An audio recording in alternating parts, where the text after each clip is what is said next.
the pay. Hey, that's what counts. That's what I keep telling people.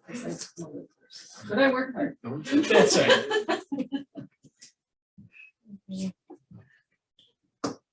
Mr. Chair, Yes, sir. we are ready to start Okay. whenever you are. It's 10:01 You really did. right now, but we do have a quorum.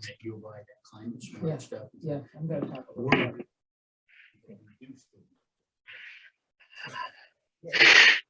Okay, I'd like to welcome all of you here today for our commission meeting. And with that, we're going to start out with a few self-introductions here in our room. And then we'll jump to Zoom and then we'll also jump to the telephone. So Norman Wright, Chair of this commission. Next. Kathy Romer, Vice Chair. Okay. Eric Olson with the commission. Wendy Pratt with the commission. Okay. Go ahead up there. Carrie Christensen. Nice seeing you. Almost. Kinda, sorta. It's nice to be here. Bruce Sandvald. Yeah, good morning, everyone. This is Bruce with the NRCS. What happened to Curtis? You know, I'm not sure. He didn't tell me what he's doing. But you get me today. Okay, Nick, nice seeing your name. Nice hearing from you. Good morning, Mr. Chairman. This is Nick Peak. I'm the Regional Ag Advisor for EPA Region 10, based out of Boise, Idaho. Okay. That one. Delvin Tress with the commission here in Boise. Loretta Strickland with the commission. Joe Peterson with the commission. Dan Sneedson, Sawtooth Law, and Lower Boise Watershed. Shane Bell, Office of the Attorney General. Steve Stubner, PR Marketing. Joan Clunan with IASCD and the Ada District. Rachel Misnick with the commission. Crystal Rosen with the commission. Brenda Charles with the commission. I'm sorry, I didn't catch that. That was Brenda. Oh, Brenda, okay. Who else on the phone? Mr. Chairman, Kip Tillotson, ISCD Alternate Division 5 Director and Portland Supervisor. Okay, Kip. Anybody else? Clinton Aston, Franklin Soil Water Conservation District. Thanks, Clinton. Anyone else? Okay.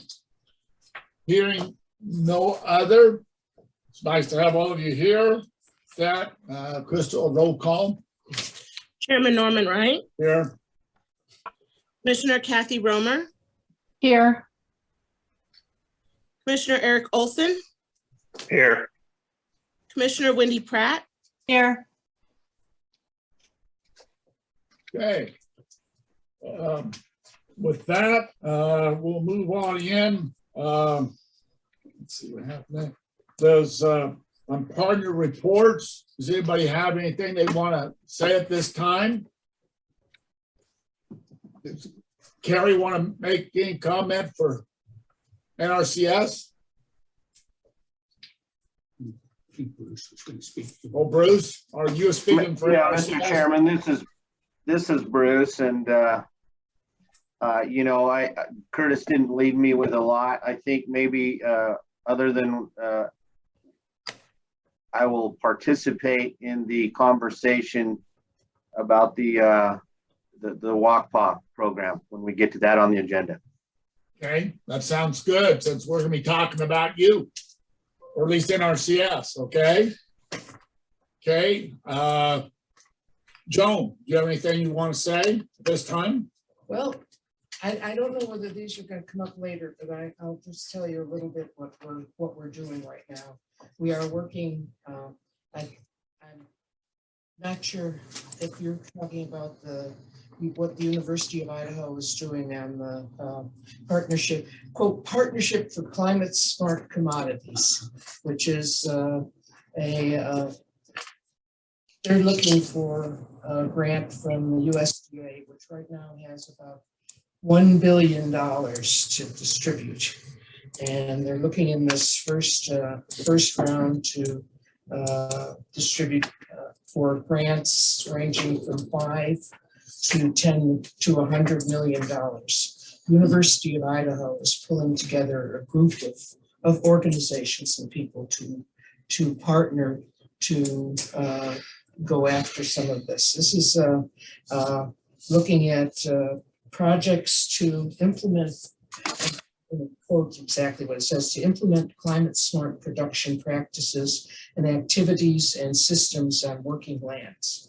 And it's going to measure, quantify, develop markets to promote, and look at a lot of things that we're already doing, which would have the specific result of increasing soil carbon storage and minimizing carbon dioxide and nitrogen oxide. And that has a lot, that's really connected with a lot of the things we're doing now on soil health. So the association has agreed to partner with the University of Idaho on putting together their proposal. The proposal needs to be in by May 5th, I believe. And they are looking for, the last I heard was around $60 million. And some of the commodity commissions are involved in other organizations. I have a lot of information on it if you're interested in more, but that's sort of the capsule. And right now, Benjamin says that he is, as today, they're going through some of these working with the university and going through some of the online forms and everything you need to go through. And so we're definitely working on that, and actual projects, if we get the funding, will be determined in the summer. And it's pretty fast tracked. And so the other thing is that the association has, I think, through Benjamin and Steve, been talking to the governor's office on how to actually do the proposals for new commissioners and get that information to the governor's office. So we're starting to look at that. We'll have a board meeting probably early May to say how are we going to structure and work with the governor's office on getting that information to them and moving along. And have no information on whether the governor's office is going to do anything about the existing applications that are out there. So couldn't answer that question.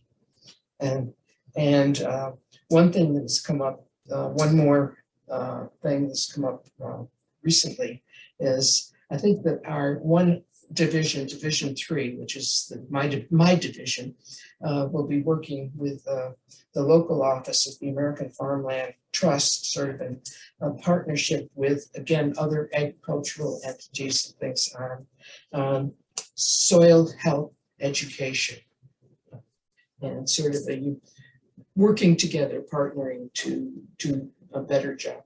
Well, I don't get out in soil health education. So we're working with David Anderson on that. So that's, I think that's all I know. No, I doubt that, John. Okay, thanks, Joan. And I'm sure we'll be talking to more of you later. Chairman, I was wondering if Carrie Christiansen had a idea report. I don't know if she does or not, but Carrie, have you anything to report from IDEA? I don't really have a report today. We have scheduled our summer meeting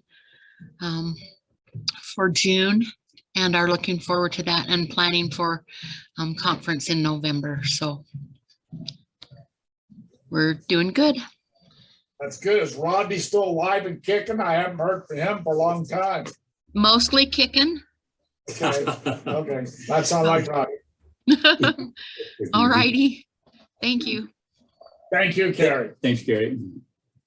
Okay.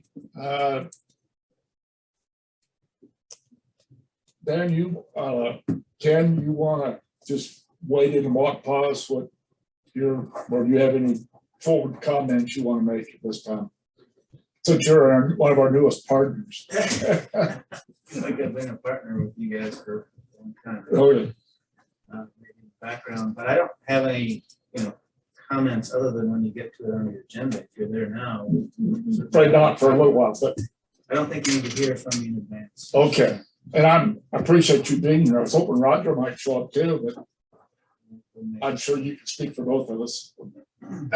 Okay, does anyone else have any comments at this time? Since you're on the agenda, I'm hearing you're gonna get your 2 cents worth in pretty soon, I see. Sounds good. Okay, at that time, agenda review, I don't know if any changes in the agenda. We do We have do several have. changes, yes. And So we added, at the time that we published last Friday, we only had 5 walk-by applications that were ready to go. Since that time, we've added an additional 13. Since we had to do that, we went ahead and updated the agenda with Rachel's March financial reports. And we also had a request to strike a topic that was being addressed by our Deputy AG, Shane, in his agenda item, to strike that from the record and not discuss that. So we do need a motion to amend the agenda. I published a new agenda late yesterday evening. I did email the motion to the commissioners. So if someone would like to make that motion, it has been approved and vetted. Actually, it was written by Shane, so it's good to go for open meeting law. okay, just before we jump into it, Would you like to see obviously the agenda I've got is the old one. You haven't. It hasn't actually another changed copy? the Or- order of Okay. anything. The March 31st financial reports were already listed. It was Okay. just shown that they would be sent under separate cover. Okay, So when I republished, I took the opportunity to go ahead and include those Okay. for the public to see. So that's now included on the published agenda. On item number 7, the update on recent relevant work done by the Office of the Attorney General. right, That first bullet point, AG's office communication with Franklin, has been struck. okay, We're no longer discussing that. okay, And then on item 14B, which is part of executive session. Yep. Instead of reviewing applications W22001 through W22005, it is now going through W22018. okay. Oh, yeah. So you've got some language there. Yes. This is Kathy Romer. I have the language in front of me. Would you like me to make that motion? Please. I have a question for Crystal, though. And thank you, Crystal, for all the details and getting us oriented here. My question is, the things that you mentioned beyond the motion in front of me, all of those we're good to go, right? We just need Yes. the motion, correct? Yes, ma'am, that's correct. Okay. I move that this governing body, pursuant to Idaho Code Section 74-204, amend the agenda for this meeting as follows. Regarding action item 5, I move to include the financial reports for March 31st, 2022. Regarding non-action item 7, I move to remove an update from Deputy Attorney General Bell regarding private communications between the Office of the Attorney General and the Franklin Soil and Water Conservation District Supervisors. Regarding possible action item 14B, I move to amend the original agenda to include project applications numbered W-22001 through W-22018. The good faith reason for adding the financial report from March 31st, 2022 to the amended agenda is that the additional financial report was not available when the initial agenda was posted. Similarly, the good faith reason that the additional WQPA applications were not included on the initial agenda is because the Soil and Water Conservation Commission received the additional applications after the initial agenda was posted. End of motion.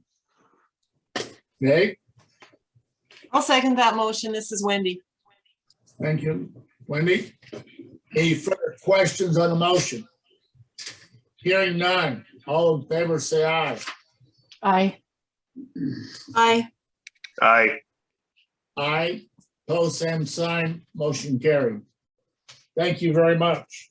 Okay, with that, we're back down to item 4, action items of minutes for February 23rd, 2022. Did everybody get the opportunity to review those? And if so, could I have a motion to approve? This is Wendy. I'll make the motion to approve the minutes of February 23, 2022. I'll second. Thank you, Mr. Olson. Right, thank you. Any further question? Hearing none. All in favor of approving February 23rd minutes? Aye.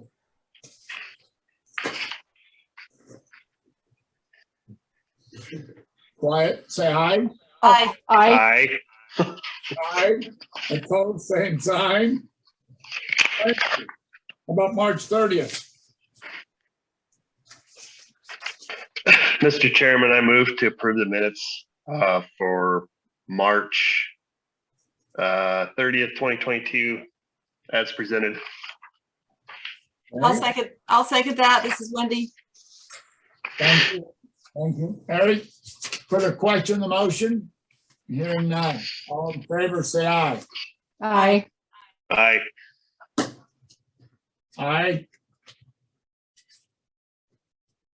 Yeah, the Romer, did you say aye? Yes, sir, I did. Thank you. Aye. Okay, opposed, same sign. Motion carried. Thank you very much. Moving down to item 5, financial reports. Ms. Menzick.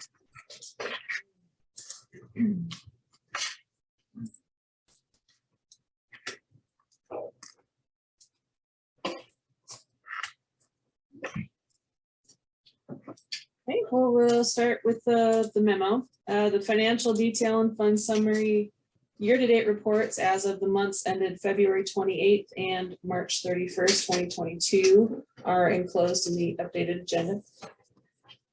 The first thing I wanted to note on is the change in employee compensation. On March 11th, 2022, guidance was issued for the implementation of the FY 2023 change in employee compensation, or the CEC plan. The legislature actually split and appropriated the CEC in 2 components. The first component is a 3% salary increase for all permanent positions. And the second component is a performance-based or merit increase of up to $1.25 per hour. Compensation and CEC distribution plans must be submitted to the Division of Financial Management by May 13th. Based on availability of funds, agencies were allowed to early implement one or both components upon approval. Due to agency vacancies, ISWCC has sufficient funds left in the FY22 appropriation for early implementation, and we implemented component 1 effective March 20th. Creation of the component 2 distribution plan is currently in progress, and the plan will be submitted prior to the May 13th submission deadline. The commissioner honorariums, the schedule you can see is shown below on this memo as of April 8th, 2022. Included in the schedule are the amounts budgeted for each commissioner in FY22. With 25% of the fiscal year remaining, we have expended 95% of the honorarium allocations, but this is due to increased commissioner attendance at various meetings and events in comparison to prior years, as we've touched on in previous meetings. The commission's general fund budget will be analyzed and adjusted through the remaining 3 months to compensate for the difference between expected and actual expenditures. Additionally, this year's expenditures will be used to estimate the expected FY 2023 budgetary needs for commissioner activities, while also taking into account the passage of House Bill 642 on March 31st, which increased the number of commission members from 5 to 7. Is there any questions on anything in the financial memorandum? Anything you wanted to discuss? Okay, not, I recommend that the board approve the financial reports for the month ended February 28th, 2022, and approve the financial reports for the month ended March 31st, 2022. But I guess I should go over those first. So we'll do that. Okay, we'll start with the detailed financial reports for February 28th. We'll do this a little bit differently. I'm just going to go ahead and go over the whole sheet first. If anybody has any questions, you can go ahead and interrupt me and ask me. Otherwise, I'll ask if there are any questions when I'm through with the sheet. So we'll start on the top left of this under personnel expenditures under general fund. You'll see that with 67% of the fiscal year remaining, we've expended just under 54% of the appropriated amounts for personnel. Under operating expenditures in general fund, you'll see that we've expended approximately 80%. And this is the first time here you'll see, so on the top left there with the index 7101 management admin, and then you go over to the right under operating, under the balance, you'll see a negative number there. This is reflecting for the first time here this fiscal year, the change in allocations that we've done for some of the major expenses. I know I discussed this earlier in the fiscal year where we've been working on reallocating expenditures based on actual usage. The major one was the SWICAT bill, which where originally it had been for the last few years taken about 50% out of our CRDP, and we've changed that to more accurately spread the cost to where it should be. So this negative number there is really, it's not an item of concern. This is just the reallocation starting to show. This is all coming out of general fund, and we'll use it going forward for the upcoming FY24 budget submission, and of course budgeting for FY23. So going to the right under trustee and benefits, of course everything has been issued.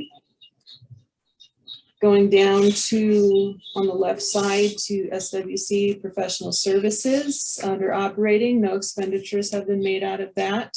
The cash balances on the right just reflect a accrual of interest.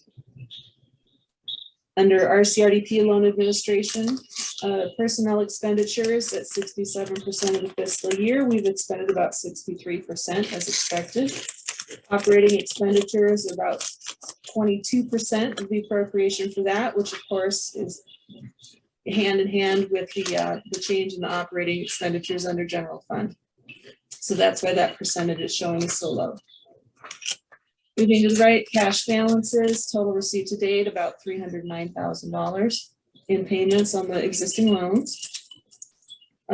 Loans paid out as of the end of February was just under $105,000.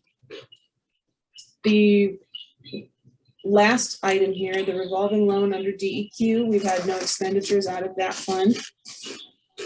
That, of course, is paid off to DEQ.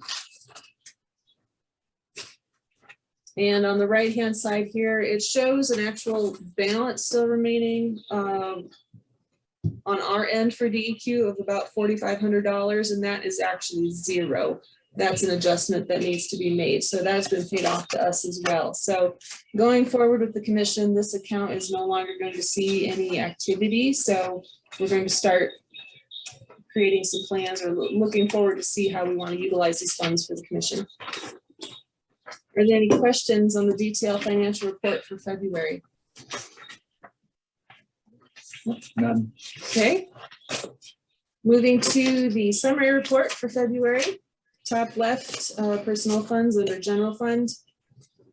We've expended just under $700,000 on personnel for this fiscal year. And our CRDP, moving to the right, has expended about $113,000. Operating funds, we've expended about $187,000 in general fund.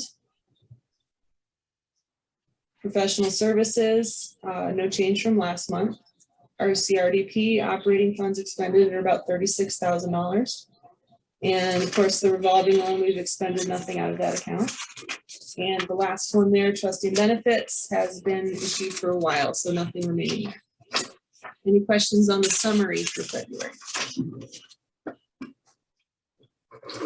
Okay, we'll move on to March. Detailed financial report on the top left. General fund with expenditures out of personnel, sitting just under 60% of appropriated funds out of 75% of the year fiscal year remaining. Moving to the right, under operating funds, operating out of general funds, we've expended just over 81%. And as you can see, of course, the negative balance there for index 7101 management admin board is expanding a little bit, but obviously still not a concern overall for general fund. And to the right, of course, trustee and benefits remain the same. Going back on the left side under professional services, the same as last month, no activity in professional services other than some interest accrual. Moving down to our CRDP, personnel expenditures at 75% of the fiscal year are sitting at about 71% expended. Operating expenditures are about 26%. Moving to the right, cash received to date on our loans is about $405,000. And when we move to the right under the balance sheet for our CRDP, you'll see we've issued over $100,000 in new loans. And the last item there, the DEQ loan is the same as it showed in February. Are there any questions on the detail report as of March? Okay, the last one, the financial summary through March 31st, 2022. The top left, general fund, personnel funds. At this point, I updated some of the formulas in our amount remaining out of personnel funds to be expected by the end of the fiscal year, with continued vacancies, particularly in the engineering position, and then of course some turnover in the NRCs, new NRCs not being hired yet. So we're looking at, as of right now, about $140,000 remaining at the end of the year in personnel funds, where we've expended about $780,000 at this point. Moving to the right, our CRDP personnel, we've expended about $127,000 this fiscal year. Operating funds expended in general fund about $193,000. Professional services remains unchanged. Our CRDP total operating expenditures is just under $42,000. And of course, the revolving loan has had no activity, and trustee benefits were completely extended. Are there any questions at all on any of the financial matters, CEC plans, or anything that I can help answer? Any questions? If not, I'll accept the motion to approve February 28th financial report. Mr. Chairman, I'll move to accept February's 28th financial reports as presented. Second, Wendy. Thank you, Wendy. Further questions? Hearing none, all in favor, say aye. Aye. Aye. Aye. Aye, pose same sign, motion carried. March 31st financial report.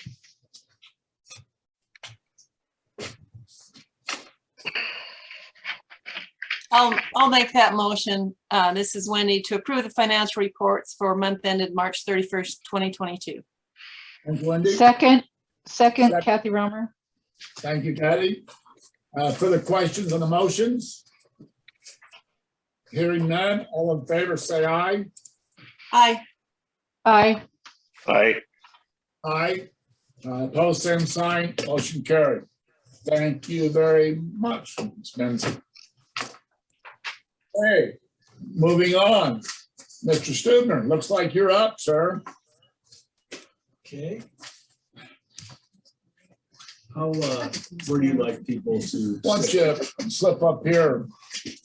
the hot seat on the other side. Side here, yeah, yeah. Mhm. I've got a couple of PowerPoint slides. Okay. Wow. Look at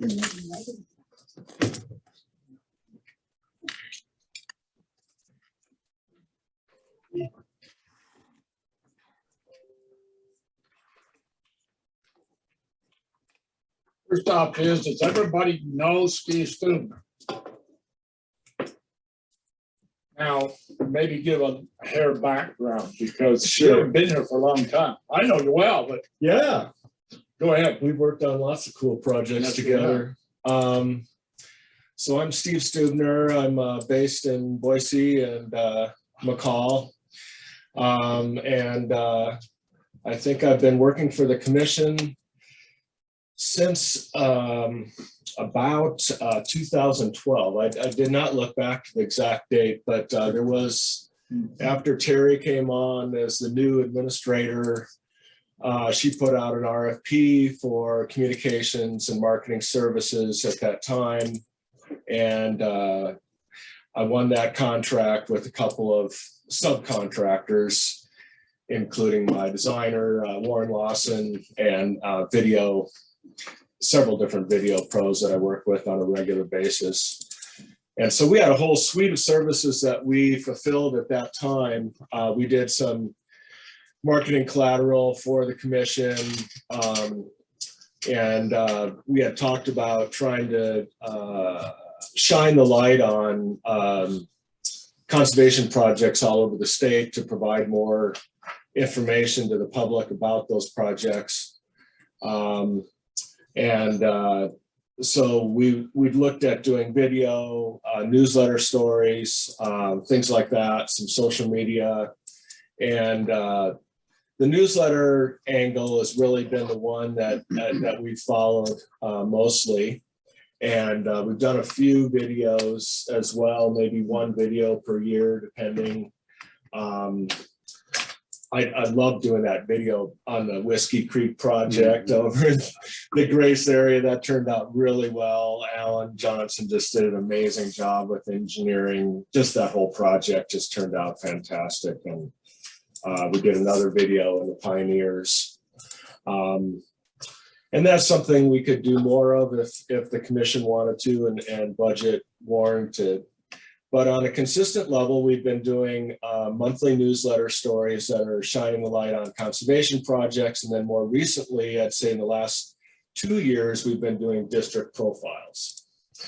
And so anyway, I think that's been successful. We've been trying to convey the word to the districts that this is a way that they can really shine and they can talk about the projects they're most excited about. And we've tried to showcase those in the newsletters. And some of those stories are more heavy lifting than others, to be as polite as possible, in terms of how hard I might have to shake the trees or the bushes to get the information for the story. And sometimes that's easy and sometimes that's just amazingly hard. But it all kind of evens out in the end, it seems to me. It seems like we're getting great feedback on those stories in general. I think the whole idea is to, again, shine the light in a positive way on these projects, on the district. And to me, I mean, these people are heroes doing all these projects. When you do on the ground projects that have lasting value, it's just a huge win for the state all the way around.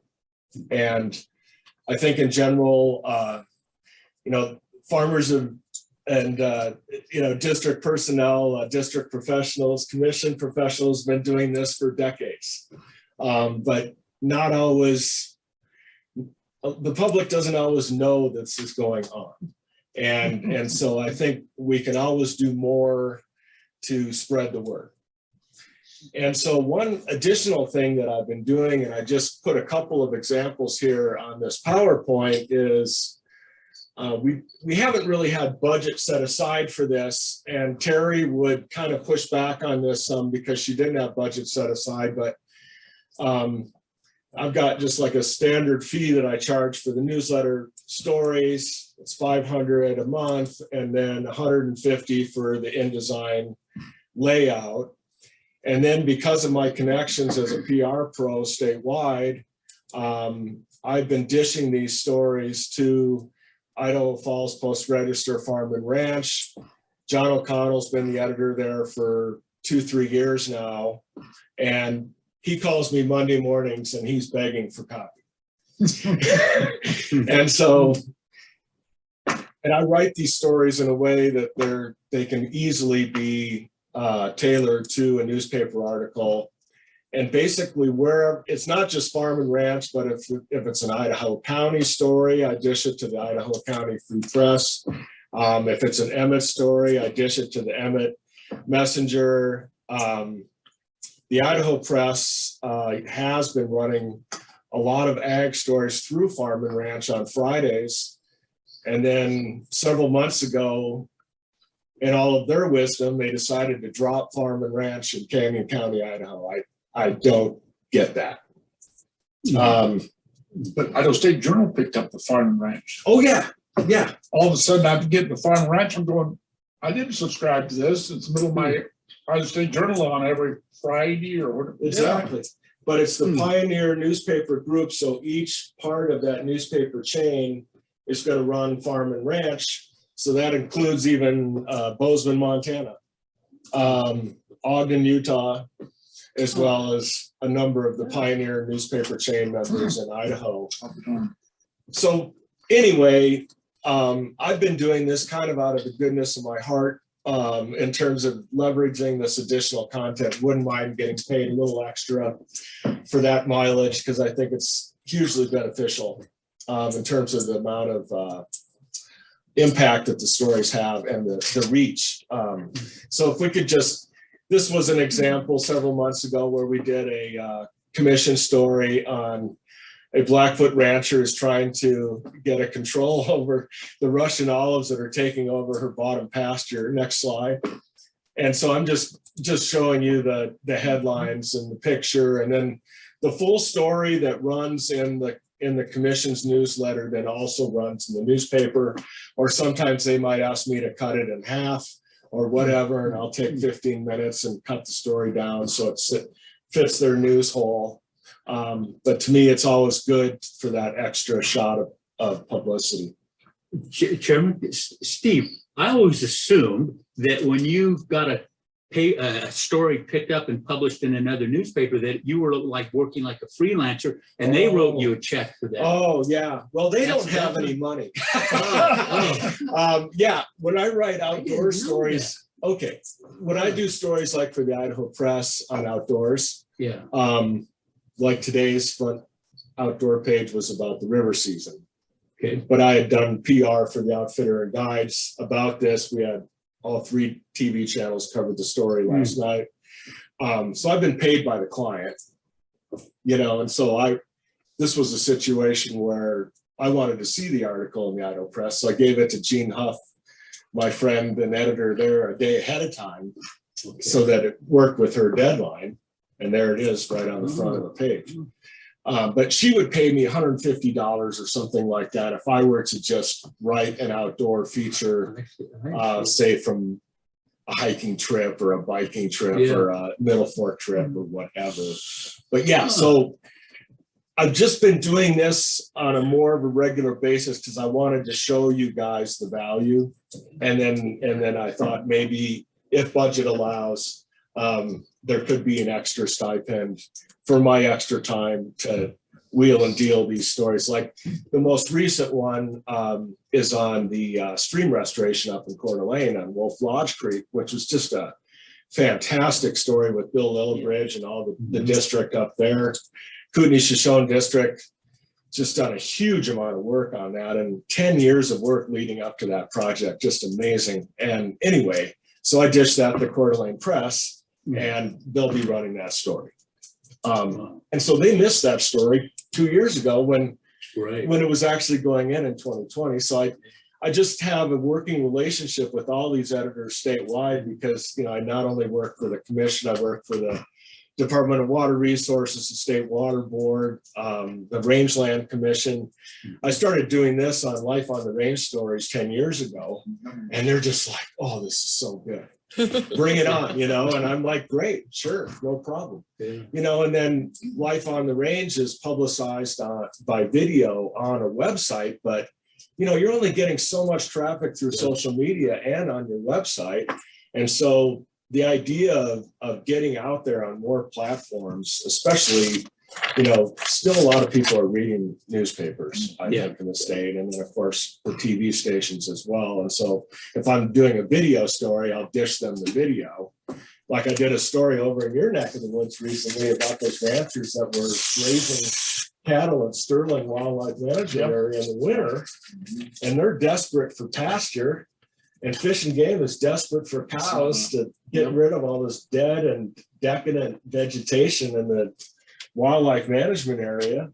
So Southeast Idaho media were all over that. Totally. They were all over this story right here too. Yeah, totally cool deal. There's just one more example maybe or two on the. So this was another one with the Custer District, and man, Karma is such a rock star up there, you know, and with all their directors and Fish Money, they just do an amazing job. And with her, it was a challenge just to pare it down to what are the stories or the projects that we can feature, you know, and I can't do 10 projects in one article or else there's no detail. And to me, the detail is what makes these stories interesting, and hopefully people can learn from them because we provide the detail, you know, and I think there's a couple more slides, Crystal. Yeah, there's. And in this one, oh man, we need to do this in Boise, where in Idaho Falls, both the east side and west side districts bought one of those high tunnel greenhouse projects, donated to the city of Idaho Falls. They're growing vegetables for needy families in Idaho Falls. And they have this green thumb volunteer over there that's just a total rock star. And oh my God, I got so excited about this. I was like calling around Boise to see if I could donate my backyard for a tunnel project because our kids are out of the house. No, actually, the side west side worked with NRCS and got an equip contract for part of that. Yeah. So that was that was a partnership project. You know, there's a lot of credit to go around, but especially the volunteer Green Thumb and Idaho Falls. Oh my God. Then that's going to be a lot of good publicity for east side and west side because city of Idaho Falls, the mayor was there the day that they did the ribbon cutting. Yeah. And that was fantastic. They had a lot of support. And, you know, just why can't we do that in Boise, 5-6? They do. And, you know, we just got this urban rural divide on lots of different levels going on, even in our own state, you know, and so I thought those districts saw that they could do a lot for the city, and then that could do a lot for them to tell their story and do education in Idaho Falls about rural conservation projects near close to home. So anyway, that's kind of. Do you have a list of districts that you want to highlight that you're working off of, or what? Yeah, I depend on Dolan and staff to queue those up, and they put together a spreadsheet about 2 years ago. Yes. And we've been following that in general, but we have skipped around some if the district isn't quite ready to tell their story or don't have that much to say right now. And so I think it's been going well. I think it has too. And Chairman, I'd say that to Terry's credit, she saw the value in highlighting districts. We were running out of just random projects that we could come up with. So she made that schedule up, and it's been flexible, but I think it goes through early 2025 before we get through all the 50 districts or something like this. But Steve's been working with it. And what we changed was we went from the calendar on our spreadsheet, and we said, hey, wait a minute, our staff, this is based on feedback from our staff. You need to check with the districts and see that they're really interested in being a feature story. Right. But so that's how it's been going, and it's been going well. Steve and I keep in close contact, and I hand him off to our field staff and to the administrative assistant at the district what he's going to feature the next month. and he's always staying ahead of it. One thing, before I be quiet on this issue though, I've got to say, just as an observation, I honestly believe we were getting Steve's services for as cheap as we're getting them because he was subsidizing his check from us with these freelance kind of activities. So I'm so glad that you're here, Steve, and this to me is rather shocking because, we're getting I think we get a lot of bang for our buck, and especially now knowing that you're of your own effort and volition going out and dishing it, as you say. I'm not sure what that means. I hope that's an appropriate word for this segment. I might, story pitch is. Pitching, okay. Yeah. Yeah, so that's But I was just a something little bit stymied previously because Terry was worried about budget, and then I've just been so busy, I haven't been that worried about it really. Yeah. But I'm just being honest with you. That's fine. Well, your budget is being hit by the same thing our budget is. We did get a 2.8% increase in our operating budget, but that we're looking at a 10% inflation rate. So, you do the math. But I know your business is facing, all of us are facing this kind of situation. But I'm believing and hoping that the commissioners will take this up at some point and sooner rather than later. I'm just thinking here, articles here, and I'm sure they go out plenty, but with the new WQPA program going in, there's going to be a ton of new projects. And not picking on Ken Stinson over here, but I think one of the new projects that we're going to have that we have not had in the past with WQPA was the water quantity issue, which almost always goes in with water quality in a way too. And I think we're going to have some great projects in there that we might be able to find a way to highlight those.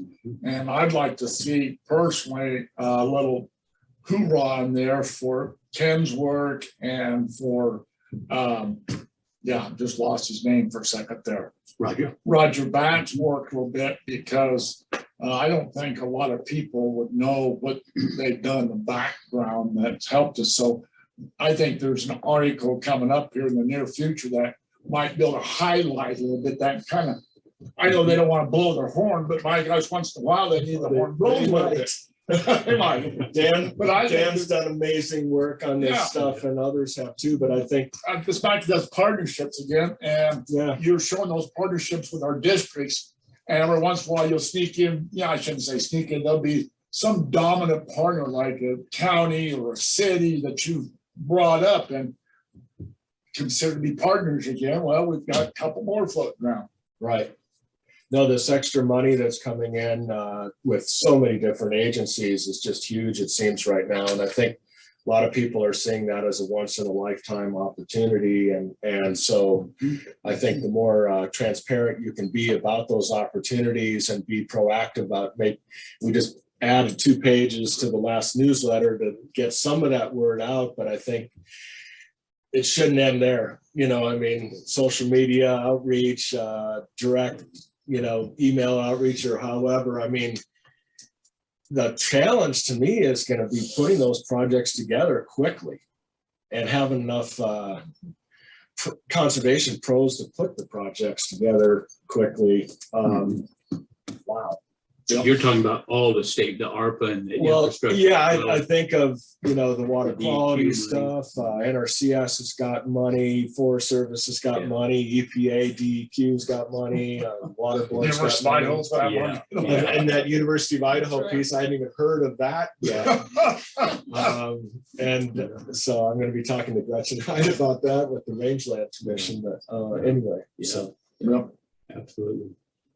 And if you're short an article, some of us are headed up next week to the Envirothon in Charleston. I know in the past you've had a little picture or two in there, and you don't have the whole page, but you've had a little caption. Full on video too. Yeah, I know you've had full on video. So I've heard participation has been flagging in Envirothon. I'm not sure. Yeah. I think on account of COVID for sure. Yeah. Wait a minute.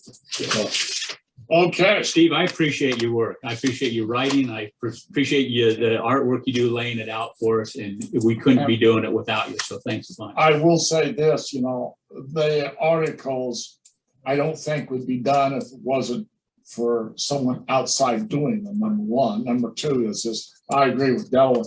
I think the articles I read, I mean, that's pretty good publicity, I mean, not publicity, pretty good penmanship or however you want to call it. You know, it follows through pretty well, you know, from point A to point Z down at the bottom. Usually you can follow it through nicely, and there's some great pictures. And I'm a picture person. That picture tells a lot. Yeah. And Bill Lillibridge has got a sharp pencil. And he always keeps me on the straight and He's narrow. listening, there's something wrong here, so. He's a guy that really has been so helpful in dishing projects to me and details. And the details are what makes those projects sing. So if I could, the rest of staff, it's really crucial to fill out that form on what the story's about. That saves me time. And if I'm starting from scratch, it could take me twice as long to do the story that it would otherwise. If I can hit the ground running with just those details about what are the best projects that they want to talk about for the article, and then providing the content, contacts, and, you know, the supervisors that they want me to interview and things like that. It just saves me a lot of time if they can pay attention to that. Well, I'd like to say thank you, Bill, and I'd like to say, Delwyn, I assume all, if not most, some of your staff's on here, that your staff knows how important that their workings with Steve is in getting it done.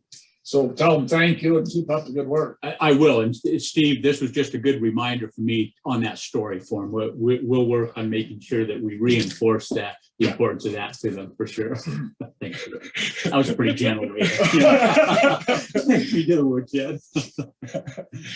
Any other?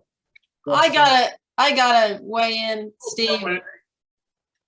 This is Wendy, and to have, you're kind of everywhere, to have your knowledge of range and your knowledge of what's going on with water, and then working with us, it's just hugely valuable. You also get it that it's about education, it's about collaboration, it's about talking to the producer on the ground, and you really bring the elements together. So important in Idaho. Big thank you.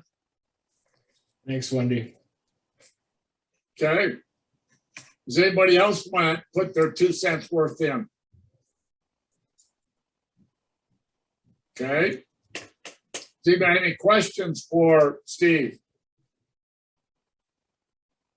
Gee, you're getting off the hook, Steve. Well, thank you very much. Thank you, Steve. And we'll take your information under a definite advisement. You bet. That was probably long overdue, maybe. That was good. Yeah. Okay. Thank you. Thank you. Okay, item number 7. Looks like maybe Shane's got a comment or two. Yeah, so I'll be really quick on this. I'm hoping everybody got the letter I drafted, I think it was last week or the week before, regarding eligible applicant and participant. That was handed out to the commission, I hope. So privileged document, so I'm not gonna go. I remember seeing it, but I'm not the most important person in that group, so. Well, we'll get it handed out. It was a privileged document, so it's not something I can discuss. Oh, in okay. the meeting forums, but that is what's referenced there. And I'm happy to talk about in general terms what an eligible applicant is or a participant. Otherwise, that document should be able to talk about that. And then Dylan's been keeping me busy with little bits and pieces of questions about Watercraft, and that's what I do. Do we need a general discussion on participant and eligible applicant that not getting the memo, so I have no idea. You said you could kind of give us a 1,000-foot view of it, or 10,000-foot, or 50,000. So why don't you go ahead? Yeah, so both eligible applicant and participant include a catch-all provision that talks about an entity that has an agricultural or grazing interest. And then, so the question becomes, what is that? I think grazing is pretty self-explanatory. We know about that, but what is agriculture? And of course, its most basic form, we think agriculture is just growing something.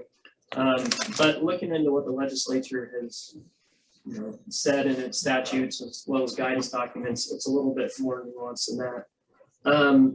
A good place to start is just looking at why WQPA was formed and how it was created. The legislature has deemed the commission as the designated agency assigned to responsibilities regarding grazing and agricultural activities that produce that non-point source pollution. Pardon me, Norman, could you have the gentleman move up into the chair at the table? Second microphone. Yeah, perfect. I don't want to miss anything you're saying, so thank you very much. So, like I said, it's helpful to look at why WQPA was created and how it was created. The legislature has deemed the commission as the designated agency assigned to responsibilities regarding grazing and agricultural activities that produce non-point source pollution. The ag abatement plan is really helpful, and if you get a chance just going through the introduction part of it, it'll talk a lot about why the plan was created, kind of the history of the concerns with non-point source pollution in the state. But the ag plan was meant to represent the agricultural portion of the whole state's water quality management plan. And Soil and Water Commission is tasked with helping implement EMPs from that water quality management plan. And so at the end of the day, it's a guidance document to the Soil and Water Commission. And sorry, this is real roundabout, but it defines agricultural practices as any activity where land is used for production of crops and livestock. Key language there is production of crops. It's more geared towards, some kind of agricultural production or production of agriculture. And so that's kind of where we look for our definition of what an ag interest and what is a grazing interest. Shane, I have a question. Production of crop. Are trees, timber considered a crop? I mean, we've always considered them as agriculture, included them in processes, programs that are available to agriculture. Sure. Let me grab something real quick. It's my understanding that there's a different designated agency for that. Oh, you're right. IDL is the It's IDL. designated. You're right. And they deal with any kind of timber production and non-point pollution that comes from that.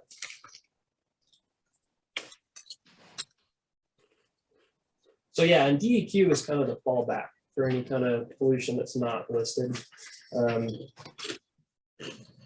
So yeah, Department of Lands is responsible for non-point source pollution for timber harvest activities, oil and gas, and mining activities. So are you telling me that we should not be doing WQPA on any type of forest type land? Well, it kind of depends. I mean, it's the classic lawyer answer, right? It's I gonna have not heard depend. that before. They still might be an agriculture and grazing interest. I know that there's a lot of grazing on timber and so that's just something to look at. And then back to that agricultural growing. Being an old conservation person that was responsible for putting out conservation dollars back in a lot of years ago, we had a real hard problem with that one in defining size. Now, we just got through showing a great picture up here of a high tunnel project in downtown Idaho Falls on an old gravel pit that was probably, geez, that's a pretty good size. There's probably 5 acres or so there. So my next question is what size are we talking about? I'm not sure size would factor into it, at least from what I've seen. It's really just going to circle back to whether or not is it an agricultural or grazing interest? So just for the purpose of WQPA, of course. Right. Because, size of agriculture, you take, the guy's going to have 1,000 acres a week to make a living. But if he had maybe a cranberry bog, which wouldn't be too popular in Idaho, but that one might even be 5 acres in size. Sure. Or if we're talking about some crops in some states, Idaho's not legal to grow, an acre gets you a lot of there. Sure. I guess it's kind of wide open. Yeah, to a certain extent. And you mentioned earlier in the meeting, water quality is always tied. It can be tied with conservation water. So that's just something to remember too. Yep. Okay. Keeping a little attitude there. Oh, no attitude. I didn't mean any attitude. Yeah. Oh, got him there. Oh, latitude. Okay. Latitude. No, not latitude, latitude. Thank you, Shane. Thank you for clearing that up, Loretta. I got in trouble. Okay. That was all from you, Mr. Bell. Okay. Mr. Fisher, item number 8 on our agenda, update on relative items. How come you're not here with us? Thank you, Mr. Chairman, and I apologize for not joining you in person. I've been on the road the better part of the last 2 weeks, and I've just been kind of sitting at my desk here this morning trying to catch up a little bit. So figured I'd just try to zoom in and attend where I'm needed, listen to the conversation, but allow me to at least kind of catch back up on a couple of things. So sorry for not being there in person. Okay, so what activities are you going to update on us in the governor's office? I think that, thanks, Mr. Chairman. I think that I was talking to Delwyn, the administrator, and I think that the biggest update that I can probably provide for you all at the moment, I know that there's been some discussion today and on the agenda about some legislation that the governor took action on this legislative session. I know that in particular importance to the commission would be the new law restructuring the Soil and Water Conservation Commission, adding a couple of commissioners to align with the Association of Conservation Regions or divisions, I suppose.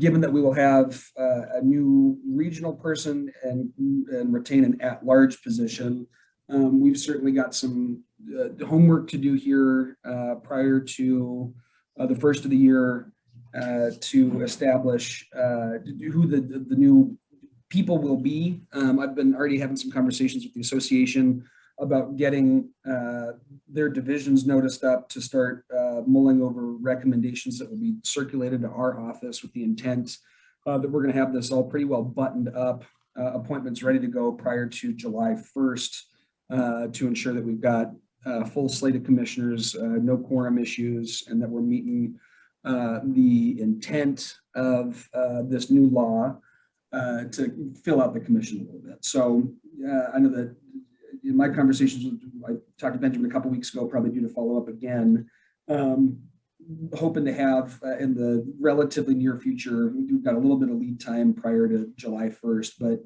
get those recommendations to our office for consideration so that we can flesh this out and get the commission to a spot where they're ready to take new form starting immediately on the 1st. So I think that is all fine, good, solid, and looking forward to it, going through that process. I don't know if there are specific questions from the commissioners about what that process looks like, or if there are concerns that we can help address, but I at least wanted to give an update that we're going to try to front load that prior to July 1st so that we're ready to go right at the beginning of the fiscal year, if that makes sense. Aside from that, Delwyn, was there other things, or commissioners, I guess, were there other things that you'd like some information on, or things that I can be helpful with here moving forward? I think Nate, our things on our primary, our mind is just trying to get the commission up to speed by July 1, because the way things are looking right now is you will not have a quorum after July 1 if you do not do that. Just that simple. Right. No, and thanks, Mr. Chairman. I know that as we've been going through various iterations of this legislation and tweaking what the commission could or would look like in the future, I think that rather than trying to get too ahead of anything that the legislature might be interested in taking a look at or negotiating, wanted to make sure that we were clear on what that new structure would be. And so I certainly understand and appreciate those concerns that we need to have the quorum in place. And I have been talking to the association, and we'll continue to follow up here moving forward, that we can get those recommendations from the association, or from the divisions prior to July 1st and have this all set up and ready to operate at the start of the fiscal year. So I'm right there with you. I'm glad that the commission certainly is flagging this as something that we need to highlight and continue to work on. The association seems ready to go and have their own processes for determining what those recommendations to our office are going to look like. So I think that we've got at least a decent enough plan or process in place, and just need to get it done here before the 1st of July. Okay. Well, thank you. Go ahead, Bill. Yeah, Chairman and Nate, not to put you on the spot, as you and I communicate, that has been the most pressing issue that I've heard from commissioners as far as what they wanted to hear an update from you. So I appreciate that. One other thing that you and I actually haven't talked about, but I'm just wondering, do you have a sense or a feel, Nate, for the WQPA appropriation that we received? We have reappropriation authority through fiscal 2023. Can you speak at all to what if we end up not getting all those funds spent by the end of fiscal 2023, the possibilities for reapportioning it, reappropriating it for another fiscal year? I'm hoping and believing we will get it spent, but should we not, what do you think about that? Thanks, Dylan. I think that that's entirely reasonable, given that there is opportunity and we do have appropriation for it. With a lot of items within the governor's Leading Idaho plan, is kind of how we branded his budget and his priorities for this legislative session. Some of it being on general fund dollars and some of it being on American Rescue Plan Act dollars, where we had these larger and bigger ticket items, and primarily as it relates to the ARPA funds, the federal funds. If you look actually at most agency budgets, we do kind of have a phase-in approach, right? So we're going to be coming back to the legislature for next year for additional funds with ARPA to build out or to complete. I look at like the Department of Parks and Recreation, for example. The governor's Leading Idaho plan was for $45 million. This year, they were appropriated $20 from the American Rescue Plan Act. We'll be coming back to the legislature again for the additional 25 next legislative session, next January, to complete that gap in the 25 million. So as it pertains to WQPA, we're going to be looking back at all of this throughout the next year, depending on the progress that I think the commission has made with implementation of this initial appropriation. If there's considerable need or desire to extend those dollars out past fiscal 23, I think that's an entirely appropriate request that we can take a look at as we're developing the commission budget here this summer and into the fall for preparation into the legislative session in January, if that makes sense. So I got a question for Nate in regards to that, as far as tagging on with Delwyn's question. So we have until was it July 2023 to expend the $5 million, correct? Yep.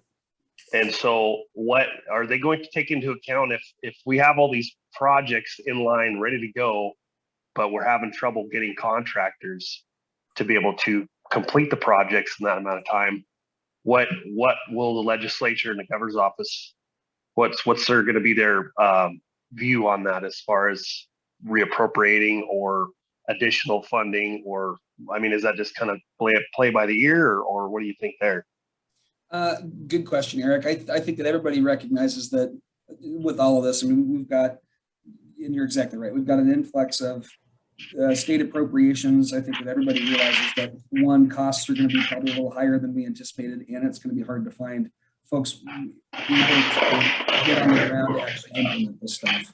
So given that the appropriation is through July 1 of 23, if we know by sometime this fall that we've got money allocated or slated towards projects, but we're not actually going to be able to get the work done past July 1 of 23, That seems like a pretty easy discussion to have with the legislature to at least retain the spending authority for another fiscal year to make sure that when the time comes to actually pay the bill for that contractor, if it's delayed, the commission is going to retain the spending authority to do it. I think that that's probably the best or easiest way to do it. And we've got, 7 months here before the next iteration of the budgets. We'll be working on budgets for the next legislative session. So I think we'll probably have a clearer idea of, hopefully we'll have a clearer idea of where those projects are, but we can totally have that conversation with the legislature about retaining that spending authority past this 2023. Does that help? Okay, thanks. Yeah, that gives me a little bit clearer. Thanks, Nate. Nate, I'm gonna go get a little more optimistic. The idea that what I'm seeing as of today, that we've got like $1.7 million worth of requests here right now. I'm gonna say that we're gonna have it all spent and obligated before July 1 of 2023, and we're gonna be broke. How about WQPA, another $5 million for next year? Right. If we can get that money out and demonstrate the need or the utilization of the $5 million in this next year, certainly it's going to depend on what the state budget's looking like. I was with the governor all day yesterday in eastern Idaho, and some of the early information, and he shared this with a couple of groups yesterday, is that we're going to close this year again with a little bit of a surplus. So we'll keep our fingers crossed that that continues to be the case, given, I don't know, but I could be making a lot more money if I was better at predicting the economy somewhere else, but hopefully we can continue the path that we're on. And if we've got another surplus next year, let's go ahead and demonstrate the efficiency of this program, getting the money on the ground, and have some really good talking points or highlights about how this money was utilized. And I think it would be an appropriate request at that point to replenish those funds.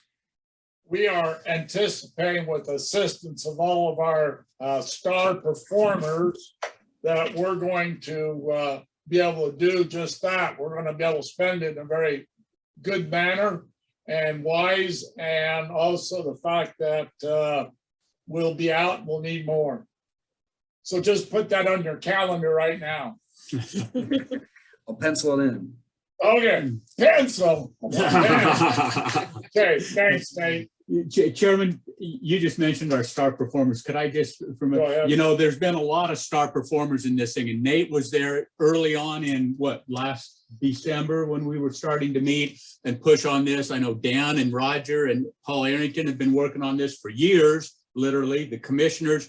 But once we got the WQPA appropriation, thank you very much, legislature and governor's office. Once we got that, we have field staff that 3 weeks ago yesterday, we had an all staff meeting, and Loretta and I rolled out the process, rolled out the WQPA paperwork and the functionality of the program, and said, okay, guys and gals, it's go time. We've got till the end of this fiscal year, the end of next fiscal year, get this stuff spent.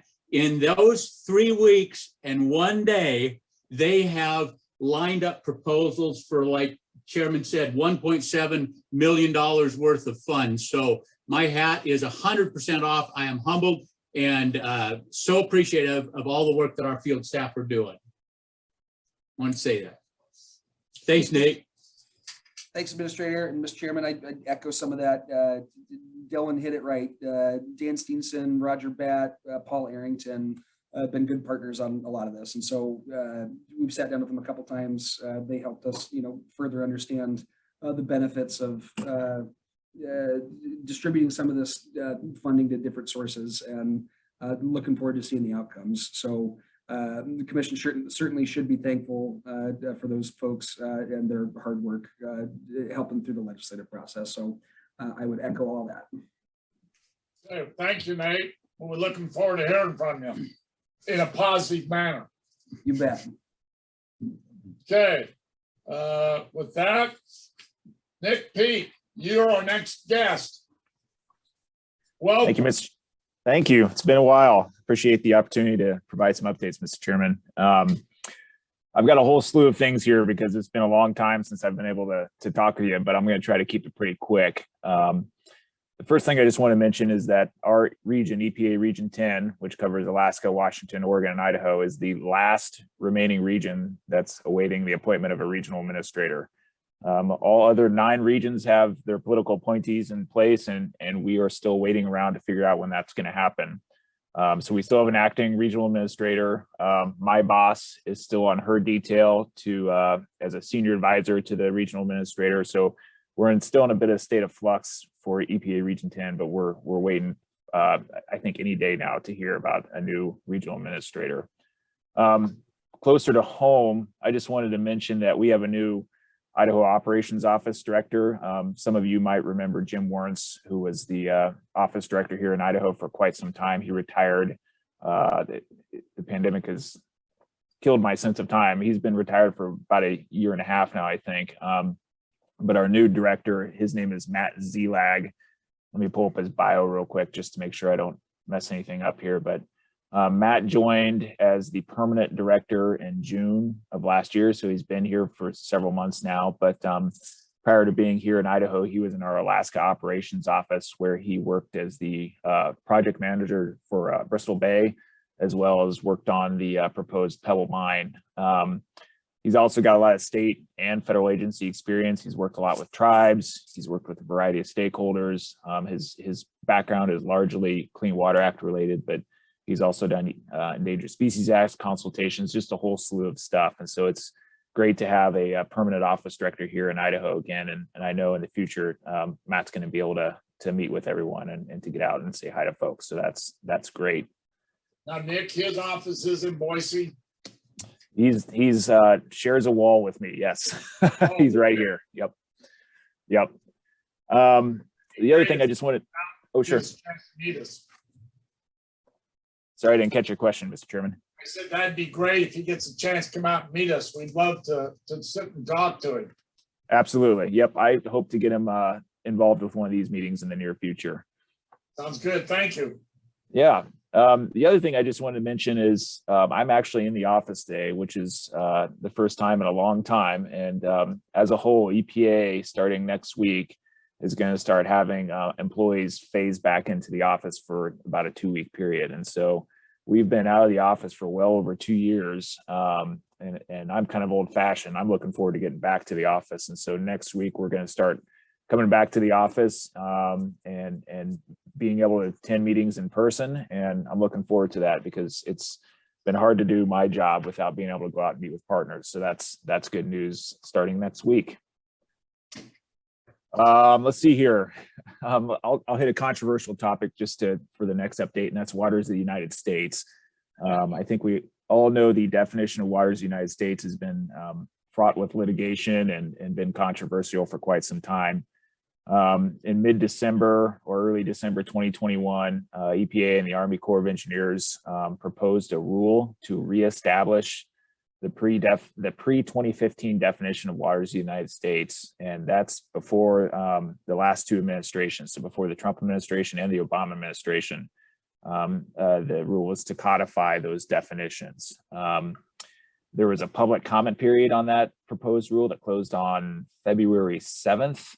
And there's, of course, thousands upon thousands of comments that the agencies are having to consider. There was a bunch of listening sessions, a bunch of meetings. Looks like the agencies met with the Small Business Administration. So there's a whole slew of things that went along with the proposal of that rule.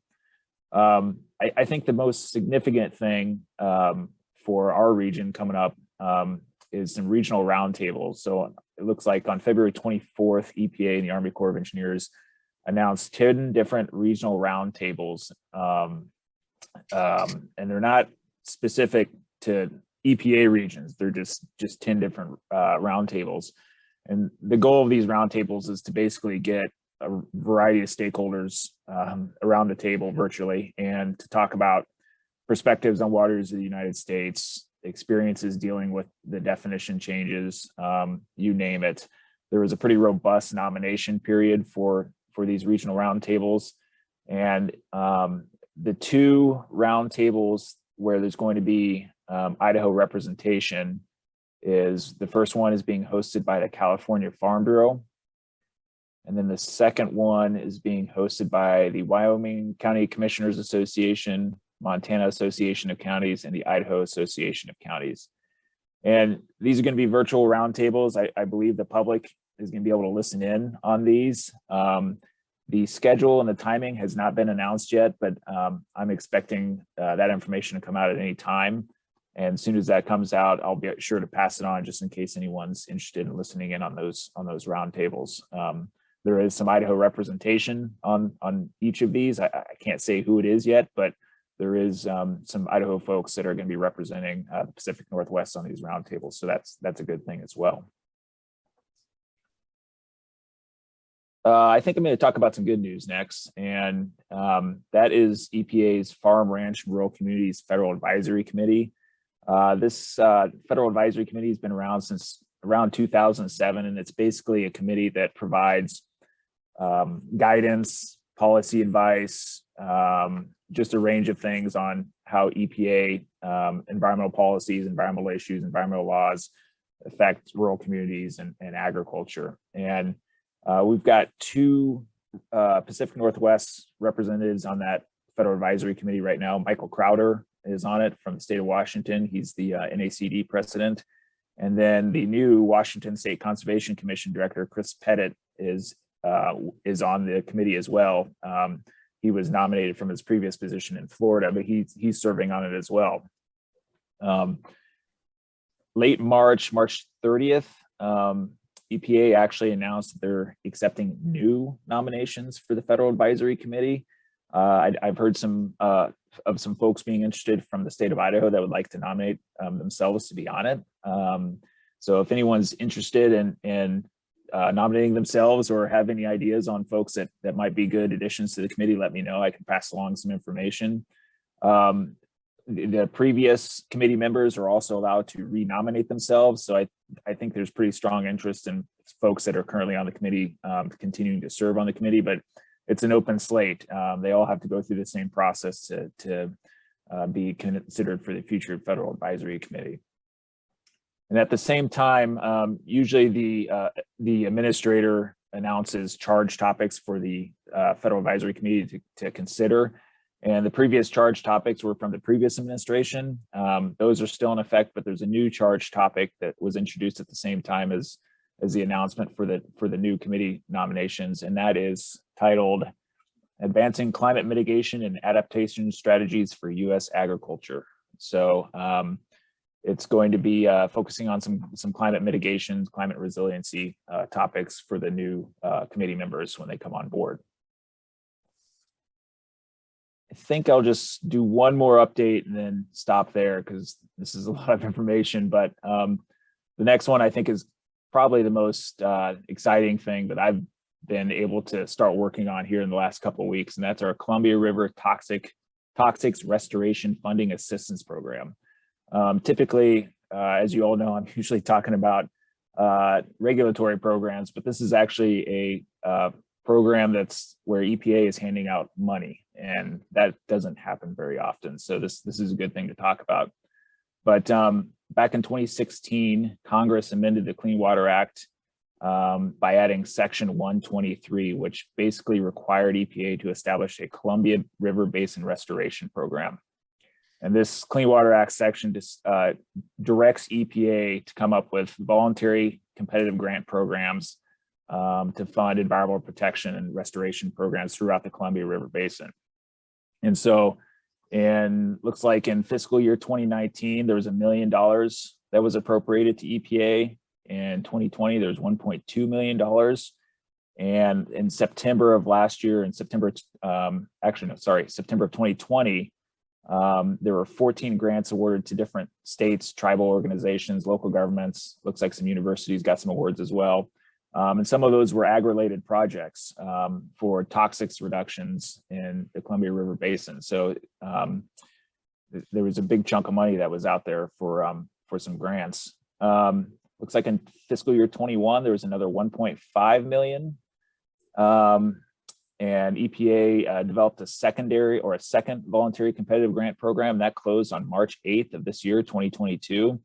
And after, I think there was a range of 20 to 30 grant applications that came in, and the folks are going to be going through those applications and selecting eligible entities and notifying folks in, it looks like August of this year, who are getting their grants funded. So that's great news. I think the biggest thing about this is that under the bipartisan infrastructure law, that Columbia Basin Restoration Program received $79 million to be spread out over 5 years. And the folks in the region plan on introducing additional voluntary grant programs. And you know, the great thing about this is that this is a lot of money that came in, a lot more than expected. It's going to allow EPA to work in more of a collaborative nature, you know, with these voluntary grant programs, putting stuff in place to reduce toxics, to reduce environmental harm. And it's all throughout the Columbia Basin area. So it's a big watershed where entities can be eligible. So stay tuned on more of that. I think there's going to be more information coming out in the near future.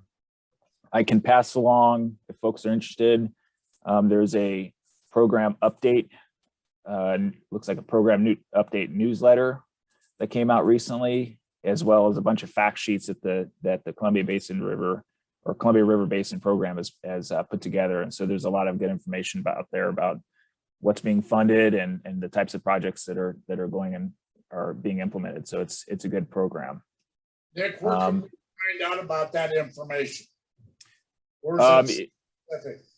Yeah, I mean, very simply, if you Google EPA Columbia Basin River Program, that pops up right away. But I've got a bunch of fact sheets that I can send to you if that works, or I can send to Delwyn and he can pass out.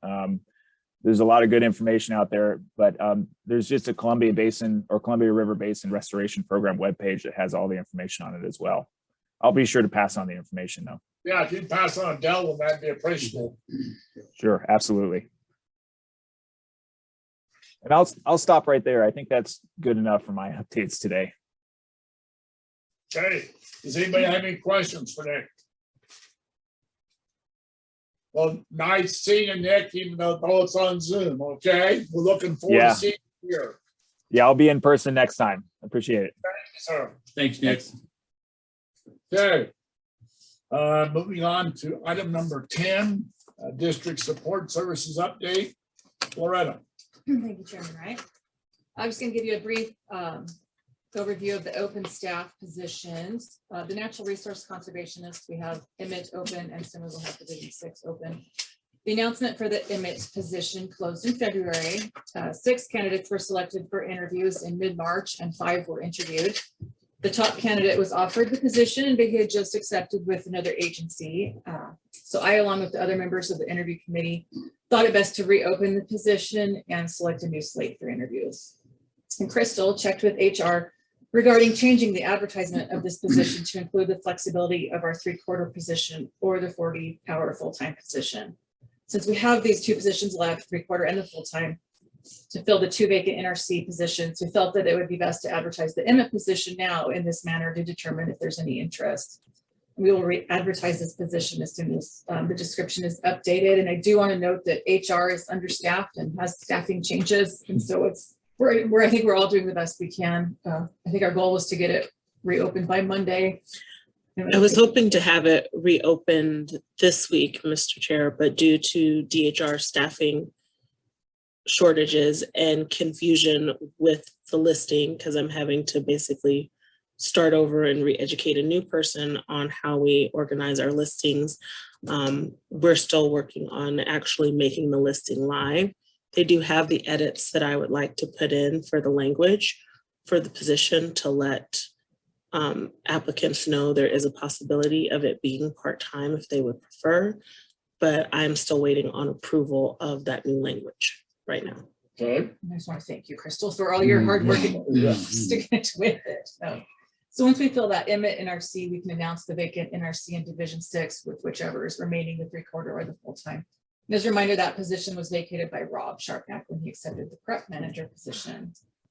The staff engineer in Eastern Idaho, the last announcement effort did not result in any eligible candidates, but we'll be running that one again as well. And good timing with a bunch of graduations coming up, so. I'm hoping to get that one live before the end of the month and just let it run until filled this time around, if they will allow it. Back to the Emmett, you said you're gonna run that one, then when that one's filled, you're gonna run the 1-6. Can you fill 2 off the same one? I'm just saying, if you had a couple of good applicants, and one took kind of, you had one left, can you offer that position or? Theoretically, yes, I can amend the listing to run both positions at the same time. However, DHR is hesitant to allow me to do it since one is part-time and one is full-time. They prefer that one be listed as part-time and one be listed as, so it would be, they would want me to run 2 listings with the same, but theoretically, yes, they can be run simultaneously. And if we want to do that, that is definitely a possibility that I can discuss with DHR and figure out the best route to do that, whether it's off the same listing or running 2 separate ones and letting the location be determinant over who wants what. What we're hoping to do is fill the one position with either a 3/4 or a full-time. Then we'll know what we're listing, what we're advertising for in Eastern Idaho. We could do it like Crystal said, there's ways we could list both of them at the same time perhaps, but it could be, if we had 2 people that wanted to take the positions as 3/4 timers, then we could get into Get muddy. a little more complicated. Things up. We're really, our plan all along has been to get that Division 6 position filled in time to start July 1st with the new fiscal year. We've got everything covered through this fiscal year with our staff out there. So we're kind of in a good shape, so long as we can get somebody hired in Emmett. Staff workload update. On March 30th, we held an all-staff meeting to discuss the launch of WQPA and reviewed the updated forms. So developing WQPA proposals has become a priority for staff and a challenge that we are all enthusiastic to take on. In the last few weeks, there have been a lot of question and answer sessions as we get up to speed with the policy and guidelines of the new WQPA, but expect many proposals to come as staff is actively working with conservation districts in all 6 divisions across the state to develop proposals. Yeah, in 18 business days, I think we got 18 proposals. So we're rocking and rolling. And like Dylan said, Okay. we got some rock stars everywhere. Thank you. Okay, thank you. All right. Okay, open discussion, becoming better partners. I need to step out for a minute. Why don't can we take a bio break for, what do you think, 5 minutes? Yeah. Yeah, absolutely. Okay. We'll be back in about 5 minutes. Break. Yes. 11:30. Let's just call it 11:40. We're damn great. Then they called the fire. Am I ever gonna get out of here? How you doing, Dan? Doing good, yeah. Man, I felt bad about missing that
Okay, we're back in session now. Thank you for allowing us that break. We're going back to item number 11, open discussion, becoming better partners. Mr. Truss. Thank you, Chairman and Commissioners. What I'm hoping to do today is spend a little bit of time, and I know we've got a lot on our agenda yet to cover today, so we may not, this may be an introduction to something, to a topic, and an area for future discussion that we might want to put off for another month. But what I'm looking at is, and I had a conversation with Commissioner Pratt a month or so ago on what is one thing we can do to become more effective partners with conservation districts. We all know that to accomplish voluntary conservation requires partnerships. We rely on good working relationships with numerous partners around the state, but none are more important to achieving the goals and objectives of our agency than the 50 Idaho conservation districts. Over the last several weeks, your staff have been working on ideas for things we can do as an agency that may help us become better at collaborating with and serving conservation districts, and have come up with some great suggestions. That is, my staff have come up with some great suggestions. I place great value in additional suggestions from anyone in this meeting, commission board members, staff, or guests, and plan to spend the next several minutes brainstorming with you all on this topic. Because it's unlikely we'll find a one size that fits all, I expect the outcome of our brainstorming will be a list of quote unquote one things that I'll distribute to commissioners and staff to encourage them to pick one thing from the list that suits their style and ask them to practice it in their interactions with districts over the course of the next several months and see if they're able to affect the partnerships in a positive fashion. To get things rolling, let's look at the suggestions submitted by staff in the attached document.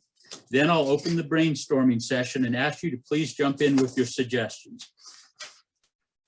I will run through this list of this bullet list of items that were submitted by my staff from all around the state. And you'll see there's some just really great suggestions here and some stuff that I think hold a lot of promise for improving our relationships and improving the effectiveness of our partnership with districts. So going with the first bullet, while I'm going through these, of course, be thinking of anything that if it's anything sparks an idea in you or a suggestion, I'm really looking forward to hearing feedback from the rest of you as well. First idea was to spread the WQPA funds around to as many of the 50 districts as possible and get at least, so as many districts as possible can at least get a little piece of it. Maybe this will help with the idea we are all in this together. Another idea was to have our people spend a half day with supervisors in the field, even if just sitting in a tractor and riding around. Next bullet point was field staff should attend their district's board meetings in person as often as possible, spending time before or after the meeting to talk with and develop relationships with district supervisors and staff.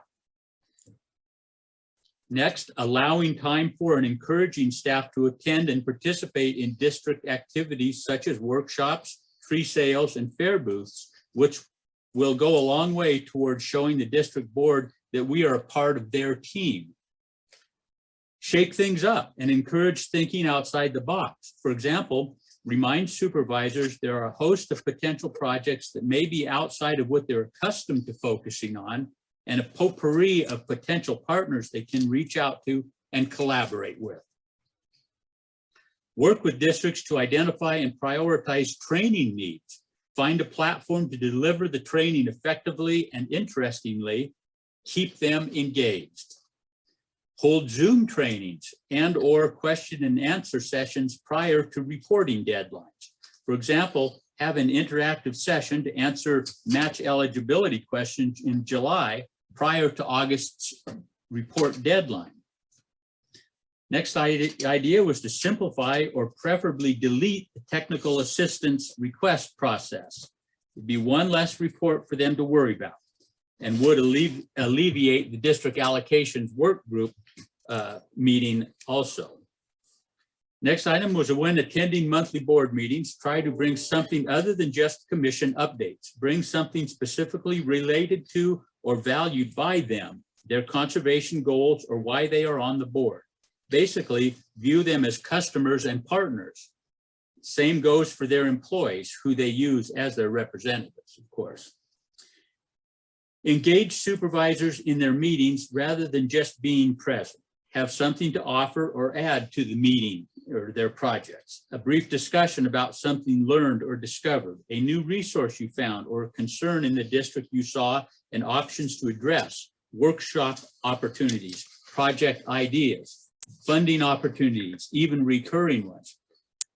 And the person that submitted this suggestion stressed, be concise. Time is money or time away from their operation. Next idea was organizing a project tour of one of the project site visits with the supervisor and the landowner is definitely worthwhile. They may be on the board, may have talked about it at meetings and never actually seen the results of their own projects. Discretionary time, being able to offer to help when asked or when you see it might be needed, especially if it's something they haven't done before. Involve them directly, whether it's writing a grant, helping with a project budget, talking with them, with other partners to get info or whatever, even, parentheses, especially if you haven't done it either. If you put yourself in the same boat as them, they will be more willing to trust you, try new things, and see the effort you and the district are putting in. I have said something to the effect of, I'm quoting, I have said something to the effect of, quote, I haven't done this before either, but I'll work with you to try to figure it out, end quote, many times. And the final one on my list of ideas submitted by our staff is host a dinner event, suggested perhaps during the annual conference, an event when we would invite our partners and the district supervisors and staff to a dinner that is being hosted by us. Perhaps award an annual supervisor of the year, that type of thing. No big agenda, just a district appreciation, relationship building kind of an event. And I thought, I hope the rest of you commissioners are as impressed as I am with this list that our staff suggested and are ready to add your own ideas to this. Chairman? Thank you. Does anybody else want to add some things to this or make comment? Well, it's great. This is Wendy, and I thought all the ideas were just excellent. Just a couple I thought of was it'd be fun to have a district invite the supervisors and the administrative staff to present at our monthly meetings. Just tell us what's going on. I think that might be kind of fun. For me, I think practice active listening, and that means asking not only a first question, but a follow-up question of folks on the ground, folks out in the districts. And then I'm also thinking about, as a commissioner, maybe the best thing we can do to be a good partner is just think about ways of raising the visibility of the soil and water conservation districts and the work they do, and just ponder what role I can play in that on a statewide level. Okay, good ideas, Wendy. Anybody else have any comments?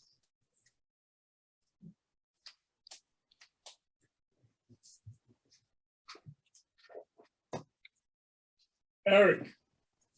Yep. Yeah, I think that I liked what Wendy had to say. I think these are all really good avenues to probably go down and try out and see if there's some other way we can reach out to these supervisors and let them know that, like, we're not here to knock them down, we're here to help them. So I like that. Good. Okay, Kathy, you got anything to add? No, thank you. That excellent list, and I will keep that handy, and I appreciate all the effort that went into that. So thank you very much. I will say this, I did talk to Delvin concerning this earlier, and a couple of the items really kind of hit into it.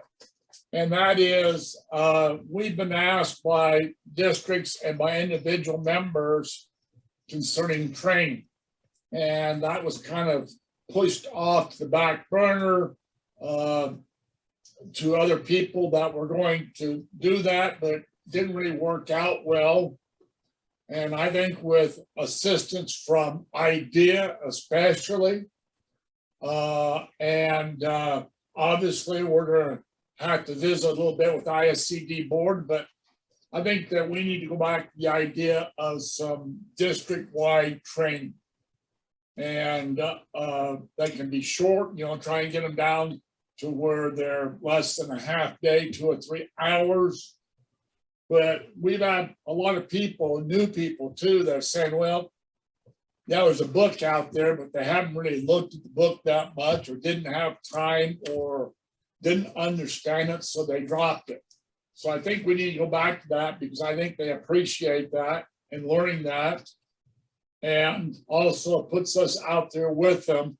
And sometimes the best type of conversations are those ones that happen after the meeting or before the meeting, or somebody brings up, well, what if? And all of a sudden the what if is going, oh my goodness, I never thought about that or do it.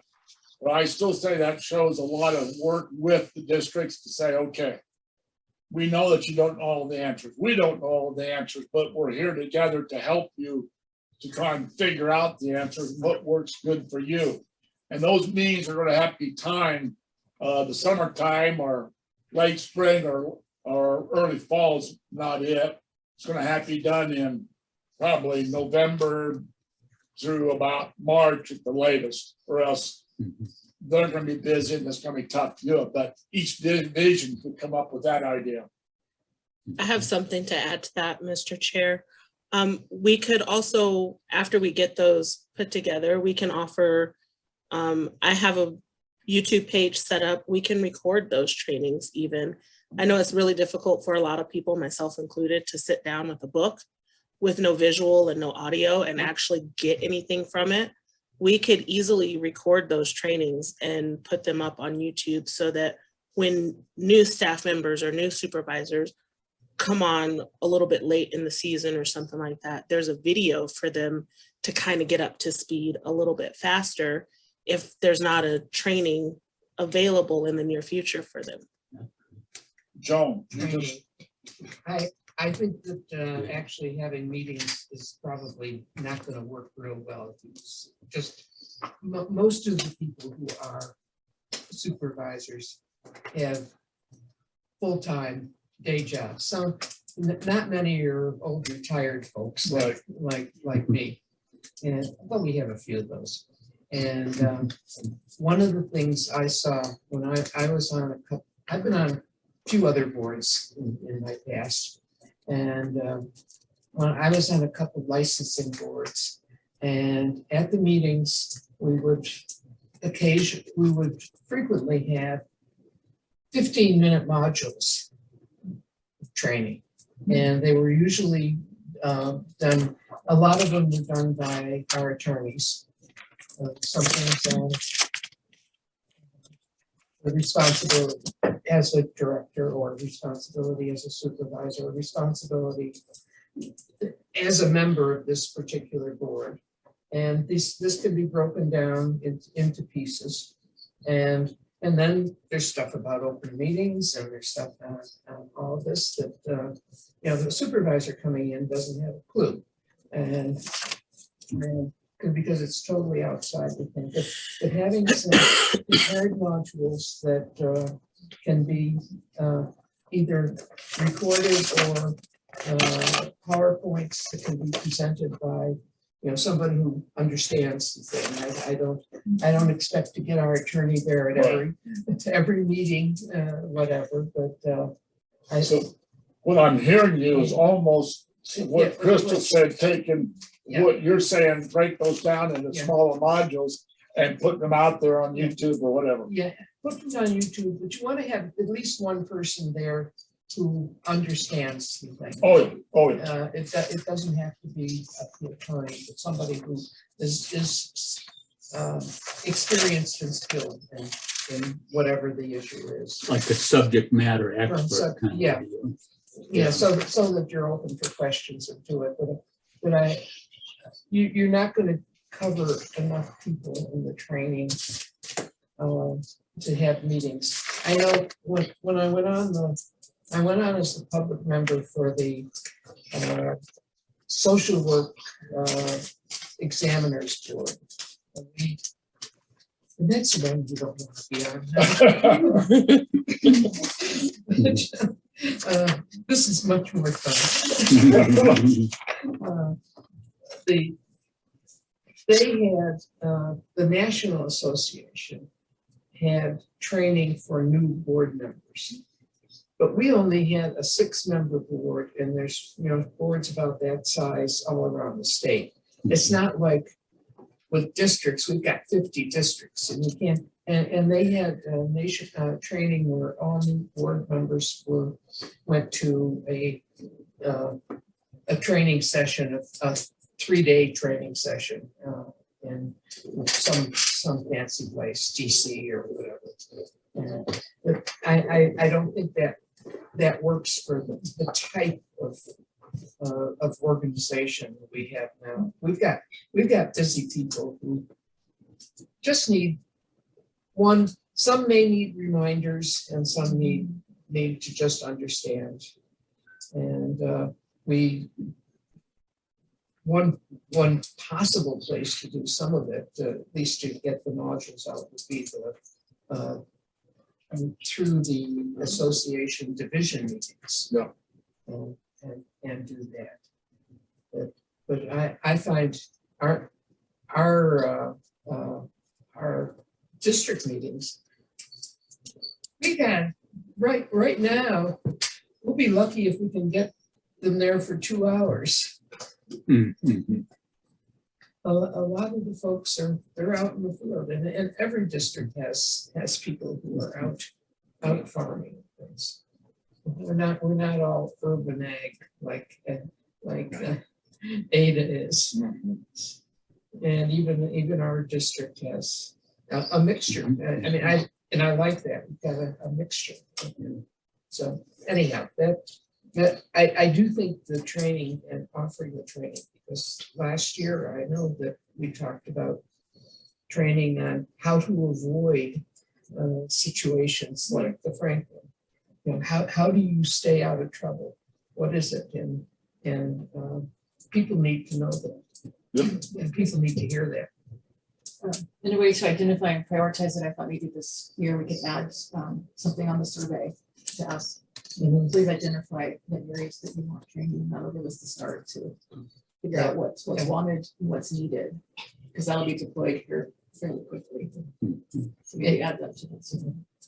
And beyond the, can I make one other comment on things that would make more effective partners? One of the things that I heard, this is over a year ago when I was on the committee that was sort of examining whether we should just get rid of you guys.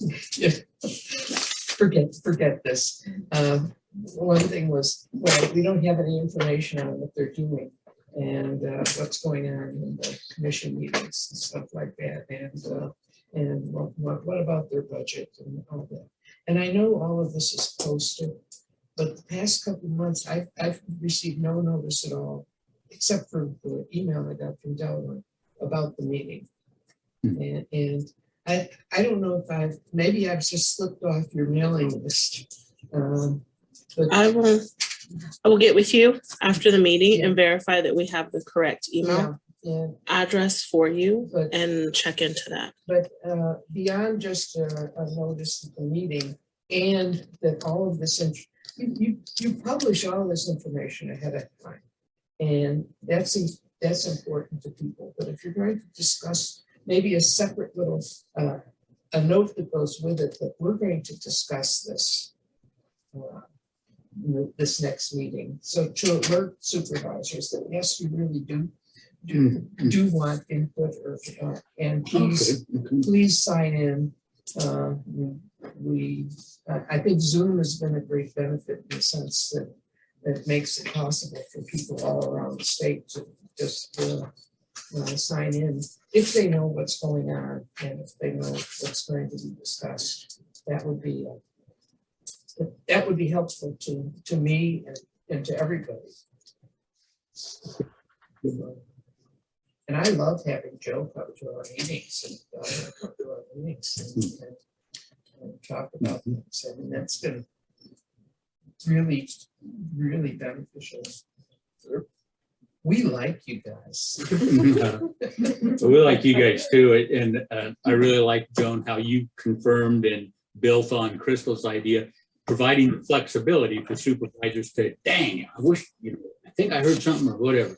Flexibility to go back and, is that called streaming when you go online and watch the video? Anyway, go and look at it. It's one online, definition, yes. Yeah, that's good. And I also appreciate that idea about highlighting items where we are going to be want to involve supervisor feedback on our agenda notices. And we can work on that. As far as the trainings go, Loretta, when I interviewed her, when she applied for this job, that was one of her big emphasis was district training. And Loretta, as you know, has been working with districts for a long time. And that is a big emphasis of hers. And I know you're going to see us ramp up our educational activities in the next year and get built back to where we are providing that kind of service to district. It's on my to-do list, and if we had a dropped walk pot, maybe I could have something out of it. Well, maybe you get all ironed out. All taken care of Right. quickly. Yeah, it's a good problem. It is a good problem, but yeah, it's in the back of my mind all the time. Yeah, just figuring out the platform to do it effectively. Not just have somebody read, out of the manual to somebody in a meeting. Right, To be right. effective and memorable. So. And if you can get around to the districts, that's great. But having something useful is these modules and people who can talk about it and understand.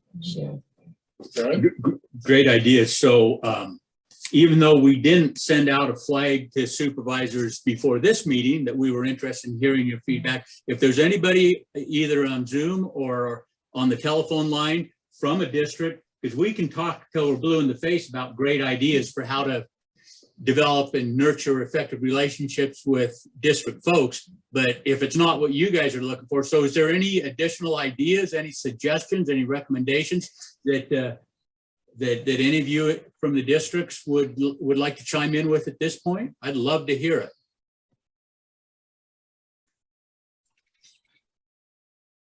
I'll throw this out. If you have an idea and you're afraid, I shouldn't say afraid, but you don't want to make it public, please email Delwyn or Loretta or give to Joan. I don't care. But do that so we can get back that feedback, because there's no need us dream up the ideas if you're not interested in them. So if you've got a better idea or think this would work better, please tell us somehow. Eric, do you have an idea there that you just can't live without sharing with us? No, I like your idea of basically getting feedback from the supervisors themselves and even the admins for that matter on what we can do better. It's like Delwyn said, we can throw ideas all day long until we're blue in the face and it's not what they're looking for. So I'm totally open to hearing what they have to say and whatever we need to do to improve it. So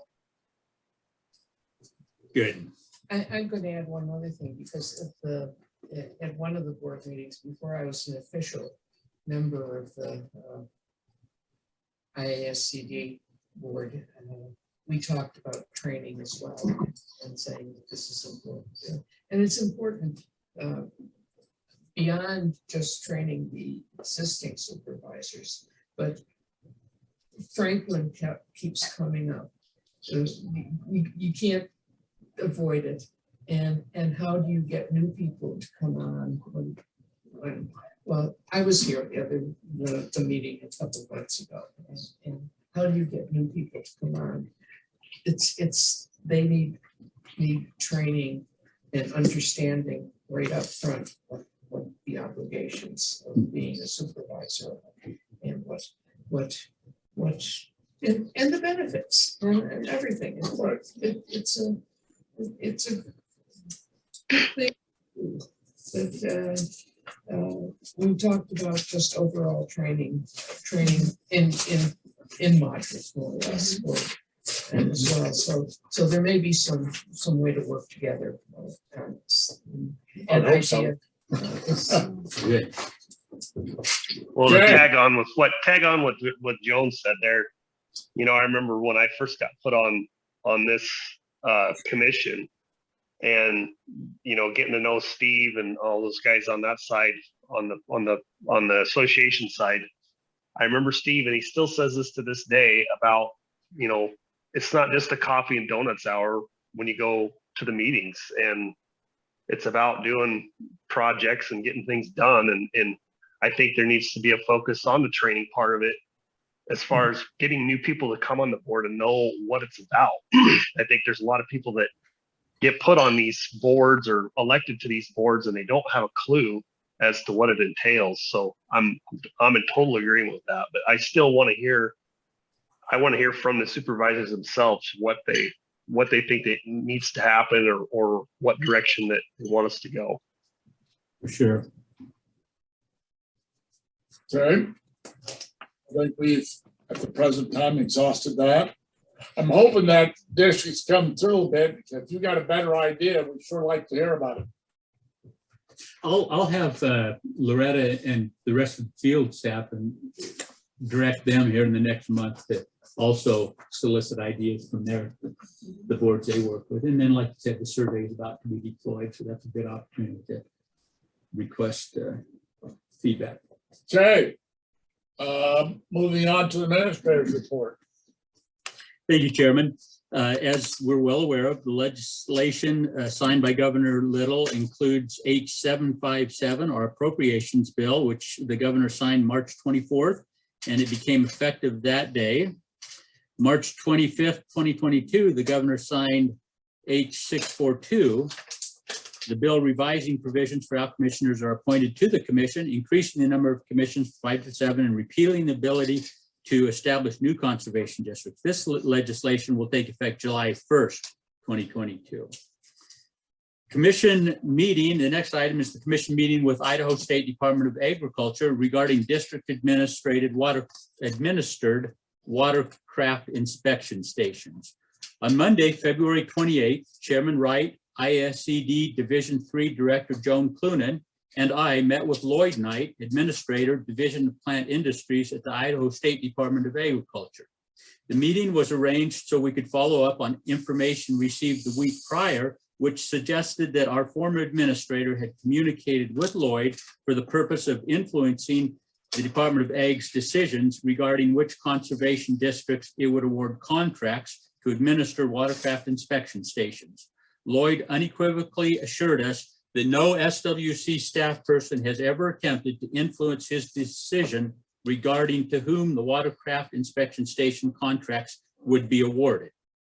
Our discussion turned to the value to the state provided by conservation districts who administer watercraft inspection stations. Lloyd expressed his appreciation of the fine job being done, and we all agreed to continue to encourage conservation districts to partner with ISDA to address invasive species issues. The next item was the Water Quality Program for Agriculture. During a March 30th staff meeting, field staff were provided guidance and example documents related to WQPA and sent out to share the information with their districts and assist interested districts with developing WQPA project proposals for your review and consideration. At that time, and still, I have not attempted to conceal the fact that we are building this program, or rebuilding it really, as we are implementing it. While I would prefer the luxury of having time to have every policy and process in place prior to beginning to solicit project proposals, the same period of time we have to spend the funds, the small period of time we have to spend the funds appropriated to the program dictates that we push it out and learn on the fly. So we've been doing a lot of learning on the fly the last 3 weeks. It has been an intense month with staff, district supervisors, landowners, and others posing questions every day that we had not anticipated and which have required a lot of searching through archived WQPA records and calls to the former WQPA administrator, who now is at DEQ, to find the right answer. But no complaints. As Loretta mentioned in her report, we're all excited for this amazing opportunity to have program dollars that we're able to pass on to districts to assist in their efforts to implement conservation projects. Referring to the WQPA process attachment, we'll walk through the entire process as it stands today. At the end of this presentation, commissioners will be expected to be ready to review and consider for funding WQPA proposals received to date, which you will do in the executive session scheduled for later in this meeting. You know, before I go through that WQPA process and the attachments, let's just run right through really quick the commission meeting schedule update so that we're done with that. Don't have to come back to this memo. You can see in the table, we have scheduled a meeting for every month, a regular meeting from now, and this calendar goes through the end of fiscal 2023. And as we're aware, for instance, March and October meetings regularly and commonly are not held because we're out attending spring and fall division meetings, and other things come up from time to time too when we will cancel a meeting. But for scheduling purposes, I put the third Thursday of every month on the calendar. Are there any questions on anything I've presented before we launch into the WQPA review? In the Yes, Mr. Chairman. Go ahead. Hey, this is Clint Aston, Franklin Water Conservation District. Just a question on your meeting with the water quality. I talked to Dylan before that meeting. How come Franklin wasn't invited to that meeting? You have Joan Clune in there. Kind of curious on that.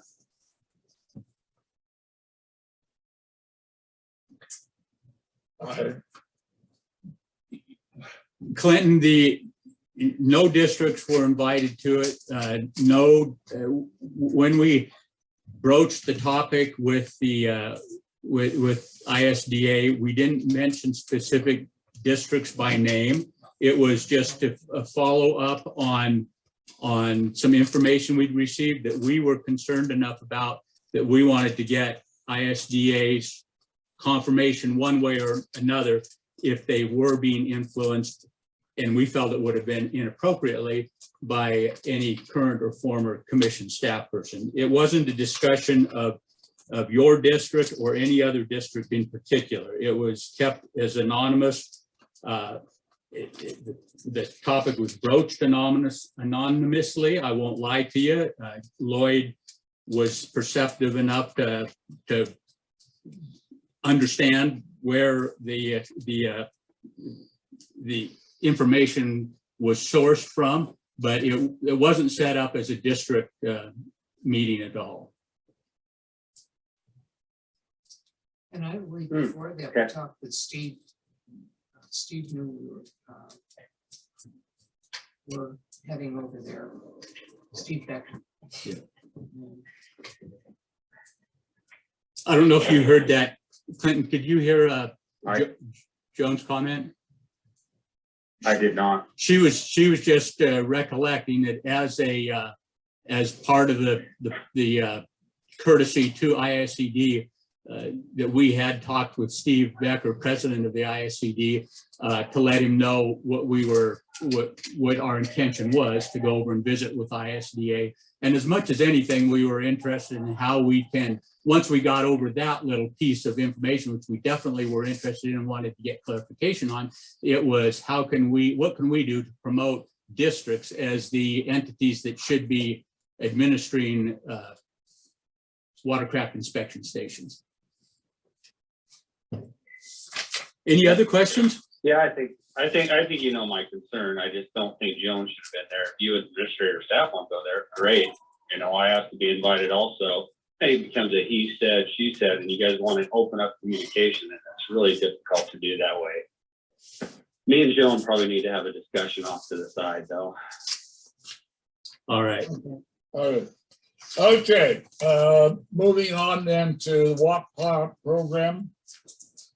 Go ahead, going on that. Thank you, Chairman. The first handout is the policy guidelines for the Idaho Water Quality Cost Share Program for Agriculture. And this is the policy document that you all approved and adopted at our February 23rd meeting. I just put it there as reference. The next enclosure is the fiscal 22-23 WQPA flow chart.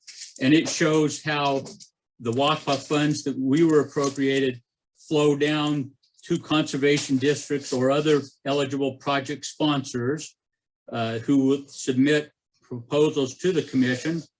Once the commission is approved of a project proposal and executed a grant agreement with the sponsor, then eligible participants or landowners, irrigation districts, etc., can submit their project proposals to the sponsoring conservation district. And a lot of times the arrow that goes upwards from that box and curves around and comes back down to the conservation district submitting a proposal for approval, that reflects the fact that it may be a case that a landowner could come to a district and say, I'd really like to get this pivot put in and I need some help doing it. Do you guys have any cost share programs? And the district say, we do. We've got WQPA is available to us through the commission. Let's write a proposal and see if we can get you some help there. So that's a possible way for those project ideas to be generated as well. So the eligible applicants submit their project proposals to the sponsor. After the sponsor and the commission approve the project application with the landowner, the conservation district sponsor executes a cost share contract with the applicant and work on the project may begin. Of course, no work, we can't provide cost share for projects that were initiated prior to the contract being signed. And I would point out that the grant agreement that we will execute between the conservation district and ourselves, or the sponsoring entity and ourselves, as well as the landowner participant contracts, are boilerplate. We provide those. They've been vetted by Shane. Are you done? They will be vetted by Shane. That's a work in progress. I've been yanking Shane around a lot. We've covered a lot of territory in the last month, and so that's something. But the contracts as they exist now were vetted by a previous Deputy Attorney General years ago, and Shane has just agreed to review them again to make sure that there's no changes that happen. Okay. Yeah. Okay. So the landowner then, once the project is under contract, the landowner goes ahead and implements the BMPs, submits payment requests to the sponsor. The sponsor submits requests for cost share payment plus the additional 10% for administrative expenses to us. And it isn't just a matter of the landowner or the participant saying, hey, I'm done, I'm ready to get paid. They have to be final inspected by an engineer if it was an engineered project, or by a technical person like our field staff people or an NRFTS person. They have to be inspected. Final inspection has to be done on a technical level before we will process payments. The commission then distributes cost share and administrative fees to the sponsoring entity, and the sponsor distributes those cost share funds to landowner participants that they are in contract with.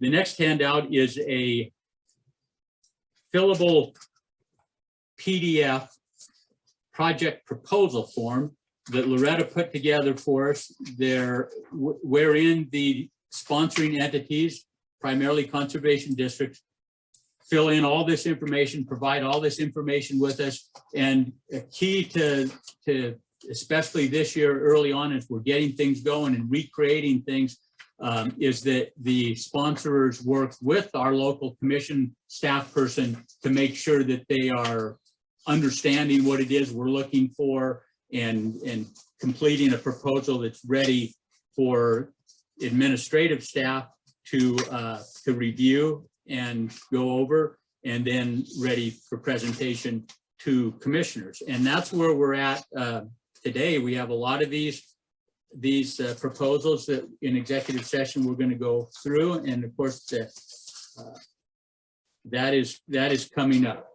Part of the application or proposal process is our staff person works with the district, with local NRCS people, with any other technical entities that they can involve in the process to rate the project. And you see a rating sheet. This is also, Bill built this for us. All the column where it has the yeses and the nos in it, that's those are all drop downs. The district or our NRC or our staff person selects the appropriate response. For instance, does the project have an applicable TMDL addendum 5-year review or other plan? If he selects yes, the far right column automatically gets populated with a certain number of points. 10 points for yes. In that case, I believe 0 points for no, and on down through the list. Likewise, on that calendar question, will the project be implemented? If you select before 12/31/2022, you get 20 points. And there's 3 different choices there, and you get from -40 if it's not going to be implemented until after the end of fiscal 23 to 20 if it's going to be done by December of this year, and I believe it's 10 if it's going to be completed by the end of fiscal 2023. Are those ranking sheets, are they in this piece one? Oh, okay. Yes, yes. So when I present to commissioners later on today, the proposals commissioners will review all have a ranking sheet someplace buried in the material with each one. Okay. The next handout is the grant agreement that would be, this is a draft of the grant agreement that would be executed between the commission and the sponsoring entity. And you see it outlines in a lot of legal terms, who's obligated for what, the terms and conditions of the grant, specific terms and conditions of the grant, what the conservation district or sponsoring entity agrees to, and quite a list there. And we date it and sign it, and make it all official.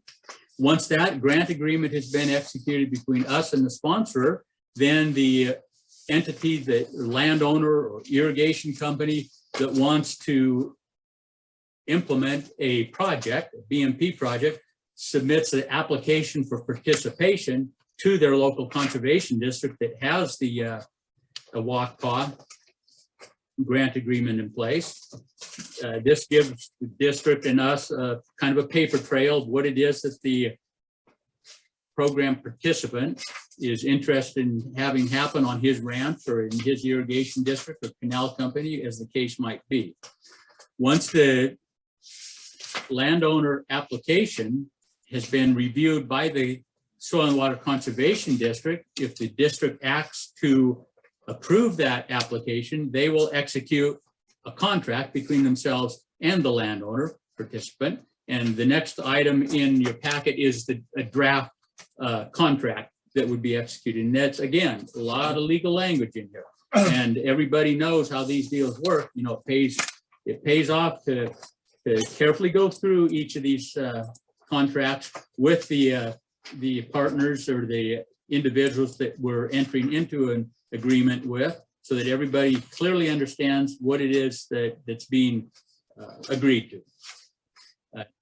Following the signature page on the contract, there is an example of a conservation plan or schedule of operations. And this is required to be an attachment to the contract. So it effectively is part of the contract or something similar to this, where the landowner and the Soil and Water Conservation District, with help from our staff person, itemizes the BMPs, how many units of each BMP, the cost share rate, and the method, whether it's going to be actual percentage of actual costs or a fixed payment rate like NRCS uses now. Districts can choose how they want to do that, what payment method. They can choose what cost share rate they will pay for each BMP. with concurrence of the commission. They can't just on their own decide to pay something without us having looked at it and agreed yet that is a reasonable actual cost for that BMP in that location. And so that needs to be completed and signed. And there's a supplement to that that further details payment, the payment, the terms of payment under the agreement. And somehow I also got another conservation plan schedule of operations included in there. Maybe that's just my, so that's how the whole process is set up to work. So where we're at right now, these 18 proposals that we're going to look at today have been submitted by sponsoring entities. 17 of them were submitted by sponsoring entities. One of them was submitted by a landowner, and under policy that's allowed as well. If a landowner or an irrigation company wants to propose a project to us one-on-one, going without going through the conservation district, they are free to do that. In those cases, we will execute a contract directly between us and them. And as an aside, a direct contract between us and an implementing irrigation district or landowner relieves us of the 10% administrative fee. So we don't pay the landowner the WQPA cost share funds for his BMPs and an additional 10% for administration. That's something he and we bear because he is elected not to. And there's can be good reasons. You'll see as we go through the one that we have today that was a direct proposal from a landowner, that there are legitimate good reasons for landowners to do that if in certain situations. So we've got these proposals. They've been rated by our local staff people, administrative staff. Loretta and I and Bill have looked at the ratings and agreed these are a reasonable rating to award each one of those projects. And so we will run through each of those, the budget information and so forth with commissioners and in executive session, after which will come back into open session and you guys will take whatever action you choose on these proposals. I have a question, Delwyn.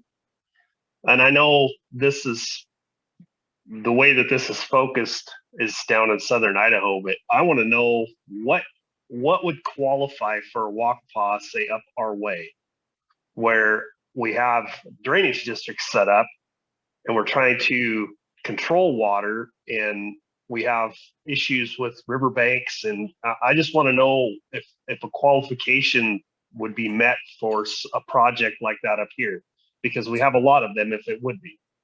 Yeah. I'll jump in, and then I see Bill is still there. I'll bet you Bill can speak to that too.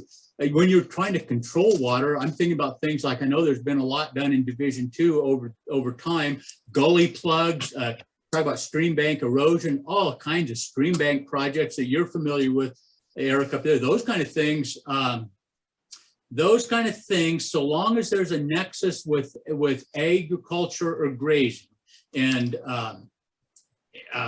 there's a lot of, so I guess my question would be, like in our circumstance where we have a diking system to keep the river at bay, would that qualify as criteria for assistance for something like that? I mean, it's ag related. If you want to get into the weeds about things, how would that be ranked? How would that be looked at? That's my question. We have tens and tens of miles, well, probably close to 50 or 60 miles of riverbank up here that would qualify for something like this. And we're talking millions and millions of dollars to bring dikes up to stuff. I just want to know if this would qualify for something like that. I don't know. I saw a pretty wise, knowing smile cross Bill's face a couple minutes ago, and I'm thinking he probably has some wisdom to share.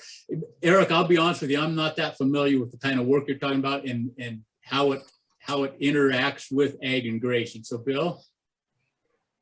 I think I'll start with Eric's first question. For projects in North Idaho, a fair number of the WQPA applications are from North Idaho. We've got several that include stream bank work. We've got several that are culverts on roads.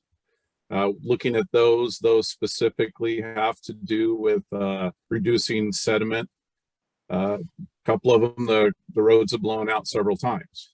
So they're addressing sediment in TMDL streams. Up where you are with the dikes, yeah, that's something we should look at. If you've got dikes that are actively eroding or are in danger, we should be able to do work on them. We've done work down in around Weiser. They had several of their dikes actually fail. And we did work there, not specifically through WQPA, but we've provided technical assistance in the past. So I would think that they would probably qualify because they're addressing ATMDL and they are associated with agricultural operations. Well, good. I know we can certainly run that, but we can certainly run that by the lawyer too. I know that. I'm glad to hear you say that, and I know you're going to be up here in the next couple weeks, I think, to look at some other stuff. So I'm going to try to make time to meet up with you. So maybe we can go and look over some of this stuff. All right. Well, hopefully it's not completely underwater when I get there. No, we're not in any danger of that, but it's just something that's been coming for a long time, and we've always struggled with trying to find programs that fit our niche up here, because we're not even, I mean, as far as compared to the rest of the state, we're not anything like that. So I wanted to know if there was some avenue that would fit this criteria. So I'm hopeful that there is. Well, we can talk about that when I get there. We can talk about that. I know working with FEMA and the Corps of Engineers, some dikes are still under their program, some are not. So that's another thing we can look at, is some of them just need a little bit of maintenance and repair, and then they can get back on the Corps roster and go under their maintenance program. So I'm sure we'll have plenty to talk about. Awesome. Thanks, Bill. And Bill, thanks a lot for jumping in and helping out with that. Wasn't that North Idaho AFO project that was walked by for years and years? Didn't that include Division 1? That was Division 1 and Division 2? That was one that was hosted out of Division 2. Okay. But work like that, a little different than what you're talking about, but there's a lot of winter feeding operations and other cattle, livestock operations close to 303D listed streams, and WQPA is all about that, addressing any of those kind of ag concerns. Any other questions? I can just make one more. I'm sorry, go ahead. No, go ahead. I'll wait. Kathy Romer, I do have a question, but you go ahead.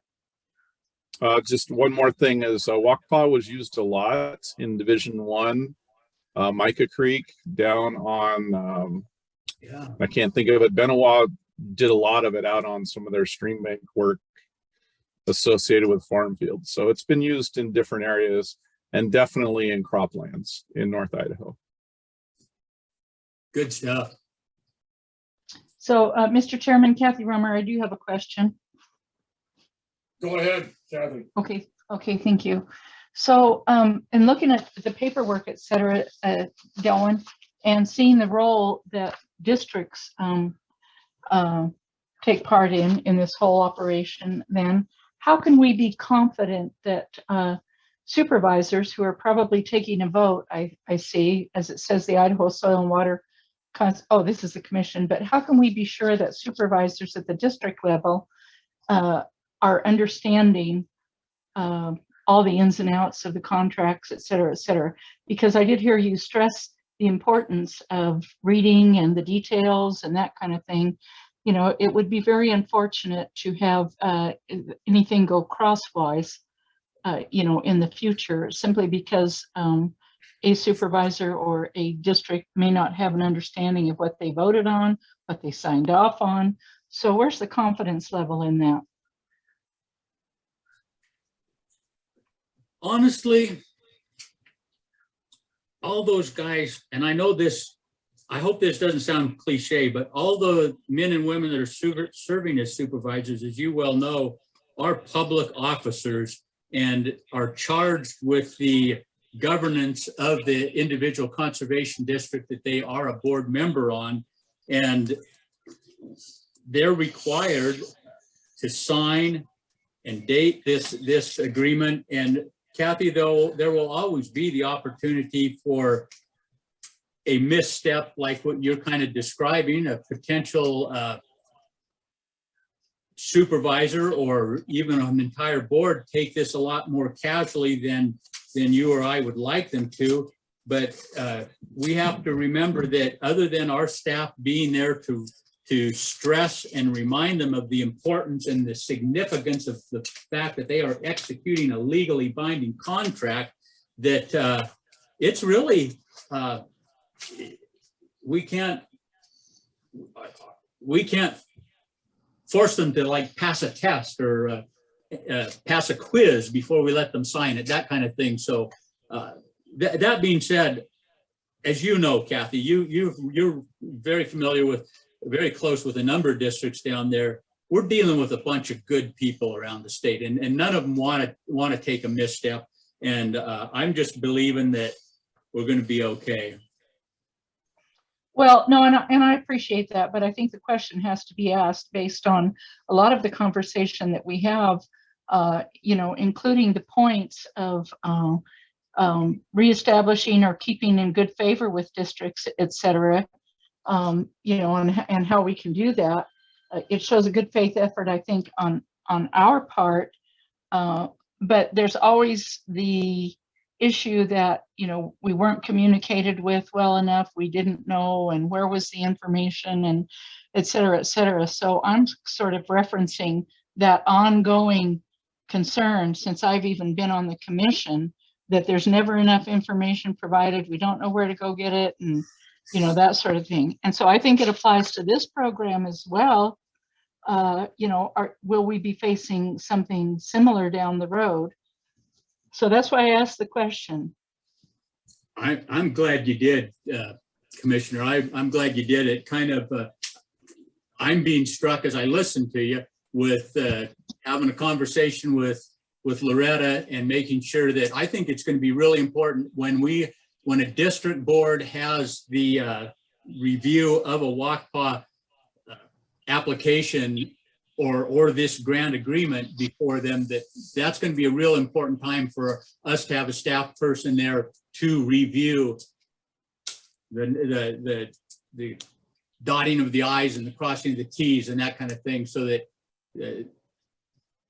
as a last chance before a district signs on to one of these agreements, that we have taken the opportunity to voice our concern over this being taken seriously. Okay, well, thank you, Don, I appreciate that. And you provided an excellent walkthrough with the paperwork, so thank you. Thank you, Commissioner. I think to go along with that, there's always going to be a learning curve, and I think that you hit on the right course. These first ones that we do, it's going to be paramount that our staff is there in close proximity. Just to check. I'm not saying districts can't do it. Don't get me wrong, they can. They've done lots of contracts, but this is a new contract, and we want to make sure that I's are dotted, the T's are crossed, or vice versa. And so there'll be some assistance, and we'll make sure, I think this is key too, if by chance the district's doing this without, you know, a commission person there, that they have access to them and say, hey, I'm working on this right now. Can you help me answer this question? So we're going to have to be able to do that, I guess, from the standpoint, make sure we're available. And some that have 10 of them or within a year or two, believe me, they'll get darn good at it. But there's others that the first brand new contract, they'll probably need some more help. Yeah. And we're gonna have to be able to offer. Can I speak this? You bet you can, Tim. So,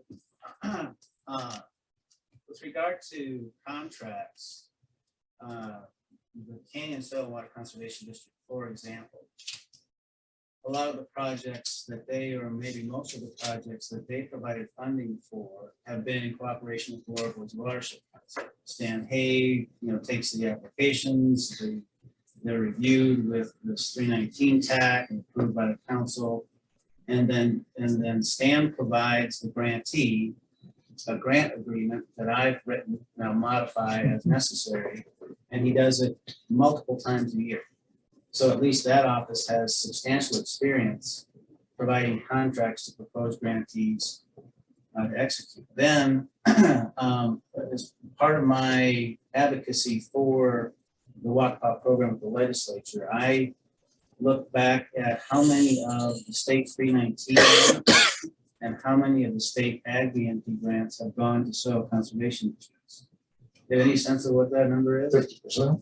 Around, you know, it depends on the time frame you pick. But if you go back to over 20 years, 60% of the 319 grant applications were from soil and water conservation districts. For the ag BMP grant program during its 5-year lifespan, it's 80%. So presumably then the districts that have been receiving those grants have been having the applicants sign an agreement as well.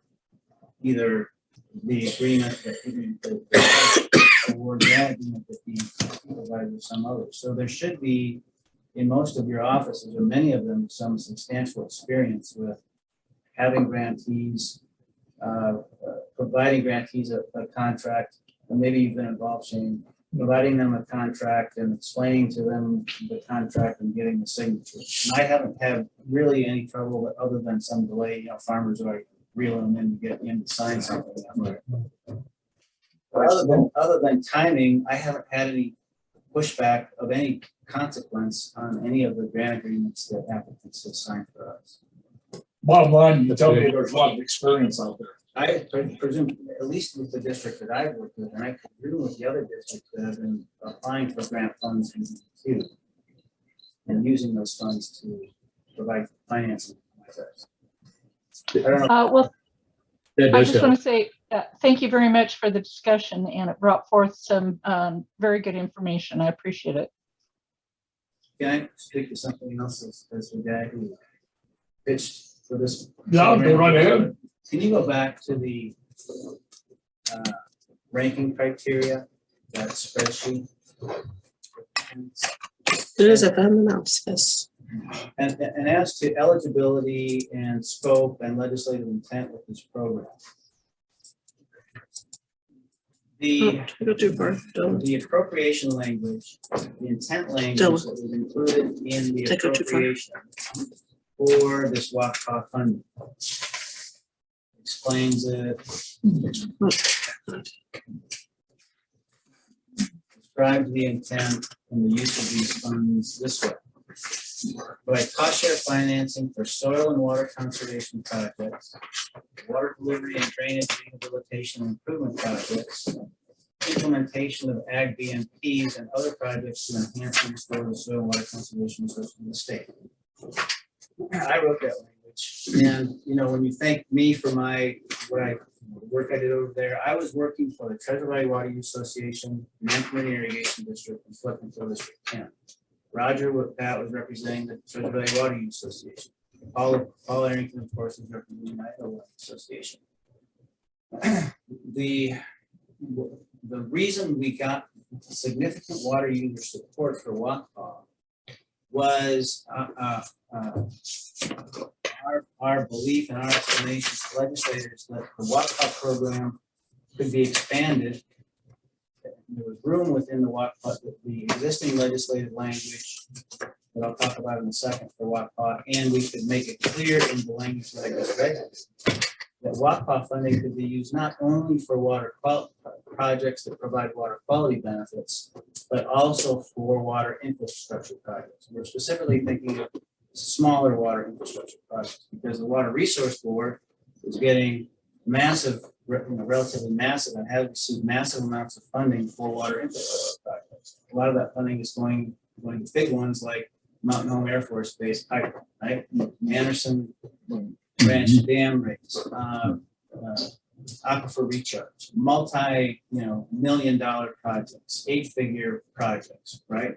So our concern was, to whom will the smaller irrigation entities go for funding if the Water Resource Board's funding is occupied primarily, taken primarily by the larger projects? So we advocated for WQPA being that opportunity, providing that opportunity. Also, in large part because for water quality projects that provide a water quality benefit and are required to show that, those applicants can still go to DEQ for state ag BMP grant funding and 319 grant funding, as the soil conservation districts have in the past. So, you know, I would, for my part, I would want to make sure that projects that have no water quality or non-point source reduction characteristic are not disadvantaged by your ranking criteria or by your eligibility criteria. Okay?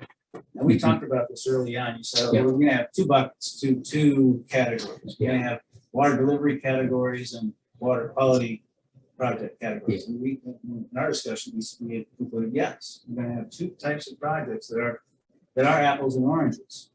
Right. In the sense that they won't necessarily meet the same criteria. And I think on your list, you have one project that is strictly a water delivery project with the South Board, right? And the others are existing, and these look like all existing applications that are being processed under a 319 grant or equip. Yeah.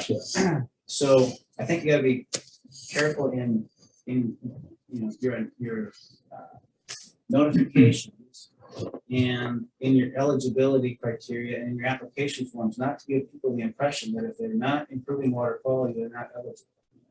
There's one sentence in your application that mentions water quantity. Everything else mentions water quality related considerations. Are you a TMDL? Are you on a 303D list, right? So, so then, as I say, in the process and in the forms that you're submitting and using to receive applications and approve projects, I would just caution you not to disadvantage or appear to exclude water delivery projects. We can work on that, and that's a good point. I know I had a not kind of related on a different issue. I had a district ask, well, there's no endangered species here, so what do we put? As if, and I said, if you leave a blank, none of those text boxes on our application are a non-starter. But when you look at this form, you're going to lose 10 points. You don't have species. Yes. And so the projects, and so what we did, this process, you might be taking over. Not at all.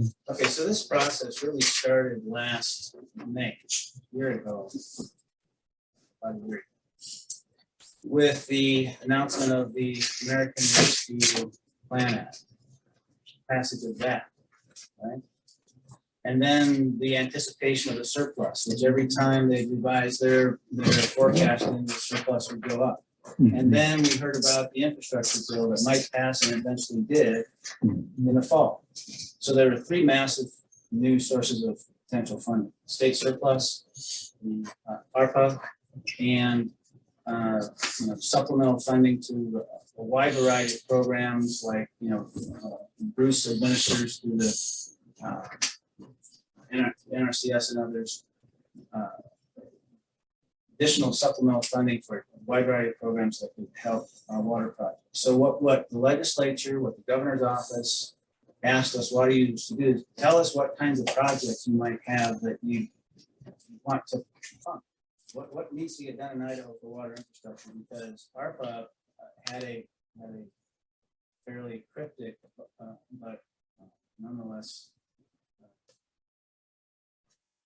explicit provision for funding water infrastructure projects. What does that mean? So the Water Resource Board has developed a priority list of projects, like I talked, big projects. Then the Idaho Water Use Association developed a list of projects that, after polling their members, soliciting information, they listed projects statewide for water projects. Water associations. The same has been done by the Treasure Valley Water Use Association. I'm sorry, Dan, can I have you step up here? The commissioners are saying it's difficult to hear you. Yeah, it is. Thank you. Because I don't have an auxiliary microphone for Zoom. I was just explaining the three lists of water infrastructure projects that have been developed.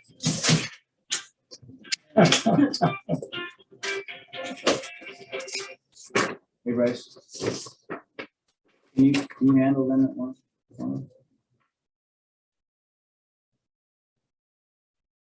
If they are either gonna come in person, or if they're not there in person, okay, then no, I won't be able to. Okay. Yes. I appreciate that. Okay. Sorry about that.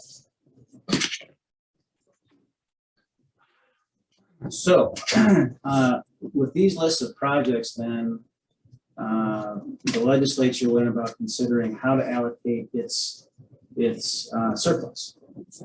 And that gave us room to advocate for walk fund. It's awesome, right? Now, in the Treasure Valley,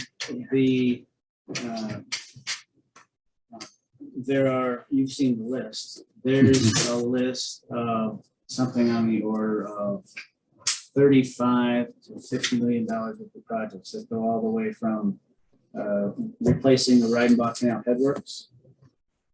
And that's a $10 to $20 million project, down to headgate replacement or canal line. And so it's those smaller projects that are in the order of $500,000 to $1 million that we're thinking you'll likely see applications from. Lining this canal, lining that ditch to conserve water, replacing a headgate, perhaps automating it to make it more efficient. So the criterion there would have nothing to do with water quality, it would have more to do with water conservation, right? Yeah, and that's clearly within the scope of your statutory authority. For sure. Okay. So, I think that's, I hope that's helpful background. And now, coincidentally or concurrently, the Water Resource Board met yesterday to review the criteria they're developing for the projects that they'll receive applications to fund. And they're going to go out for a 30-day comment period starting probably today on the criteria they're developing for two categories of projects. One is water sustainability projects. Big projects, generally bigger projects that will help sustain water resources in the state of Idaho, like the Anderson Ranch Dam raise, like aquifer recharge. The other category is for water infrastructure projects. Brian Patton, the executive director, described it as your favorite canal lining project, your favorite headgate project. So that's a complementary program for the WQPA program. The Idaho Water Resource Board's program doesn't consider water quality as a criterion, but it will help be another source of funding for these smaller water delivery projects. So the people that I'm talking with, I'm saying you got to look at what federal funding is available, EQIP, Water Smart, the Bureau of Reclamation, otherwise. What state funding is there? And the possibilities now are WQPA and the Water Resource Board, right? And I confirmed with them yesterday that there's no issue of receiving state funding from two sources. I think you already knew. Right. That's one of the. So long-winded way of saying, I just want to make sure that the way you portray the program and solicit applications and evaluate them provides fair opportunity for these non-water quality type projects, which you're not used to seeing, that WQPA was not designed initially or run initially to consider, right? Right. Okay, well, thank you. Now, back to this for them. And based upon what you said, obviously we could do another separate sheet. But my question would be is primarily what I'm hearing from you. Question number 4, which says, will the project improve water quality?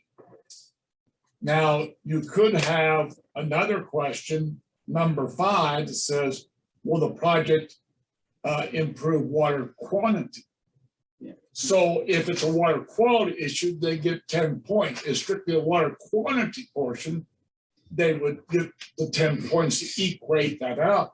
But sometimes, as you well know, a water quantity can have a side benefit of water quality, which can happen sometimes also. Can happen. So for the, and Bruce, if he's still on, can speak to this. Water Smart and EQIP funding, I can speak to Water Smart, I think, more clearly, but What they're asking applicants who are applying under a program that provides funding for water conservation projects is really simply to quantify in some way or another, the magnitude of the savings. And that's it. There's no 9 other considerations. There might be some eligibility criteria. Are you an eligible organization? Do you have the financial capacity to complete the project? But in terms of the qualitative aspects or the characteristics of the project, for a water conservation project or a water delivery efficiency project, it's basically explain to us how you're going to meet the statutory objective of conserving water or improving water delivery efficiency. So you would want an applicant to say, we are reducing the pollutant load by X number of units per acre per year, or we are increasing water use efficiency by X number of acre feet or X percentage, something like that. Easy, of course, you don't want something that's more complicated than you can handle. Yeah, right. Yeah. But it's going to be hard to compare on points a water quality project to a water conservation project. Absolutely. That's what we talked about. Yeah, it is. And I'll go back, like you mentioned, when we were brainstorming before I even presented any of this to commissioners, we talked about maybe I could set it up, or we could set it up like Curtis does, where he has a pool for organic and a pool for non-organic or whatever, where we could break our WQPA appropriation into this much is set aside, committed to water quantity related projects. This much is set aside for this is our water quality pool. And we talked about that, but when I first was, I think during the February meeting, spoke a little bit about that as that was one potential idea, but we didn't go any further than that. And I, of course, leave it to the commissioners if that's something that you want to pursue.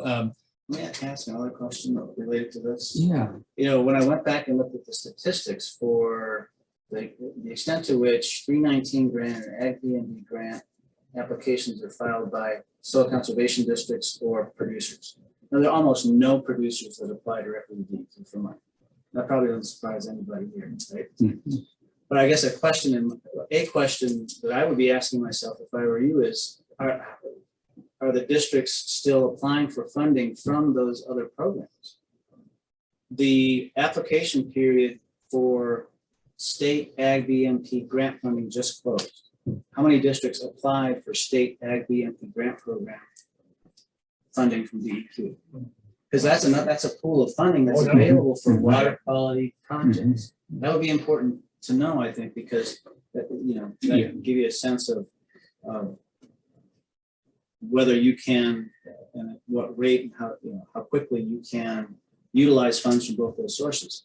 The application period for 319 funding hasn't even opened yet. You know what that process is like. That takes a longer period of time, but do the districts anticipate applying for 319 grant funding and having these resources of funding available to them now? They are aware of that. Loretta can speak to that. She kind of has more of a feel for how many districts submitted Ag BMP proposals. And I'm working with the district who did submit the Ag BMP, and then another district that we didn't meet the timeline. We weren't able to get out in the field to get the project met with. So then we have the WQPA to apply for it. But a lot of districts have more projects, than DEQ can handle. So they're splitting it up. Right. So we're just trying to fit the best program for the project in here. So I'm working through it. In 2020, there were 2, 4, 6, 8, 9 conservation districts that applied. No, in 2021. Mm-hmm. Will there be that many this year, or are now they shifting their focus and thinking more about WQPA exclusively? Because part of what I showed and part of why we got this funding is I could show that there was a shortfall in funding, either from 319 or Ag BMP grant funding as compared to the demand, as compared to the application that was submitted. So there's a need for, the big question was, the two big questions were, can the Soil Conservation Commission and the districts handle this funding? Mm-hmm. And they handle it, they got it. And the second question is, will they be able to get it out on the ground? Mm-hmm. And the way that we made the case that they can was, yes, because they've been applying for grants all along. They're the ones who get, by and large, the money from DEQ. to fund projects. They're the experts at this. So they're not walking a new walk here. Right. This is something they're experienced at doing. And the other was to show that the demand exceeds the supply of existing funding. And I think that's the selling points that you sold the program to the legislature are going to prove to be true. And you looking at the project proposals we received so far, I mean, there's some that from districts that haven't had an implementation project for years. And Dan, the reality is there are districts out there that gave up on WQPA. I mean, it gave up on 319 a long time ago just because, well, because Boise, Lower Boise always got their 250,000. That's not always happening. That's one part of the state. That's one base. That's right. But no, the difference, speaking to that, the PAYET, it was primarily the PAYET Soil Conservation District. They've been filing very competitive applications. Yep. And they've been ranking higher than There's some like that. Why do you think I had to go? That's because Loretta, yeah. Anyway. But there's some that have had really successful programs like Boise and Ada and Canyon districts with their Lower Boise community. You guys have done a good job. Yeah, you're good. You've got a leg up. And same with Payette, that for phase 5 or 6 or wherever they're at by now. Jim's on. There's a number of districts like that around the state. So, there are, what my immediate concern is to the administration of the program, to make sure that, you're giving fair consideration to. Yes. Okay. But, and then speaking to this other, other question about this other observation about the districts receiving funding from multiple sources, it'll be important to track that, because when we go back to the legislature, it's going to be you and me. Just like it was with the flood management grant program. It was me and Mike Dimick and Brian Patton from Water Resource Board. So the Ag BMP grant program was me and Barry Bernal and Mary Nelson going to the legislature and showing what has been done with the funding. When we go to the legislature and show what the Soil Conservation Commission districts have done with the WQPA funding, I think we'll also have a story to tell about they continue to apply for Ag BMP and 319 grants. So we'll want that on our spreadsheet to show to the germane committees, because that's really important to do to be able to justify the continuing request to take that. One of my districts expressed that. It's like, I want to make sure we apply for both because they're both important funding sources to have available to us. So we want to split it up and utilize those. That's something that we better stress statewide somehow. Yeah. Don't forget that other source. Yeah, There's right. a lot of pause out there. Yeah. And then You might better yourself by hitting both of them. Yeah, and on this one pager that I found out on the table out there, I find this a little bit confusing. First bullet point is as to eligibility, applicable to agricultural and grazing land in an approved project area. What is an approved project area? The conservation districts or the sponsoring entities themselves identify what they are going to designate as so if a sponsoring entity has a grant agreement with us, that grant agreement says in this HUC 8 or this HUC 12 or wherever, this sub-basin is the area where we are going to implement this 319. And so if the landowner or participant is in that designated, that would be, and we've signed the grant agreement, that would be. You're gonna get applications from all over the trade development. I know. Regardless of, they're not even know what they're. I know. So, okay, so just. Dan, it's like you've seen for years and years with 319s or WQPAs before that in the Canyon district. Yeah, we're targeting tier 1, but we spend it wherever we can get a landowner that wants to sign up, because we are addressing water quality We're not issues. targeting any type of land use, agricultural, grazing, or otherwise, for water projects. And we're not targeting tier 1 lands or areas that drain to an impaired water body when it comes to water delivery, water conservation projects. Right. First, those parameters, those criteria, I don't think should apply. For irrigation, for agriculture. For irrigation. But for agricultural land. For irrigation. For irrigation, water conservation, the language of the appropriation, the language of your authorizing statutes aren't limited to entities that deliver water to ag lands. It's to water conservation projects that conserve water, regardless of where the water's going. That's my view.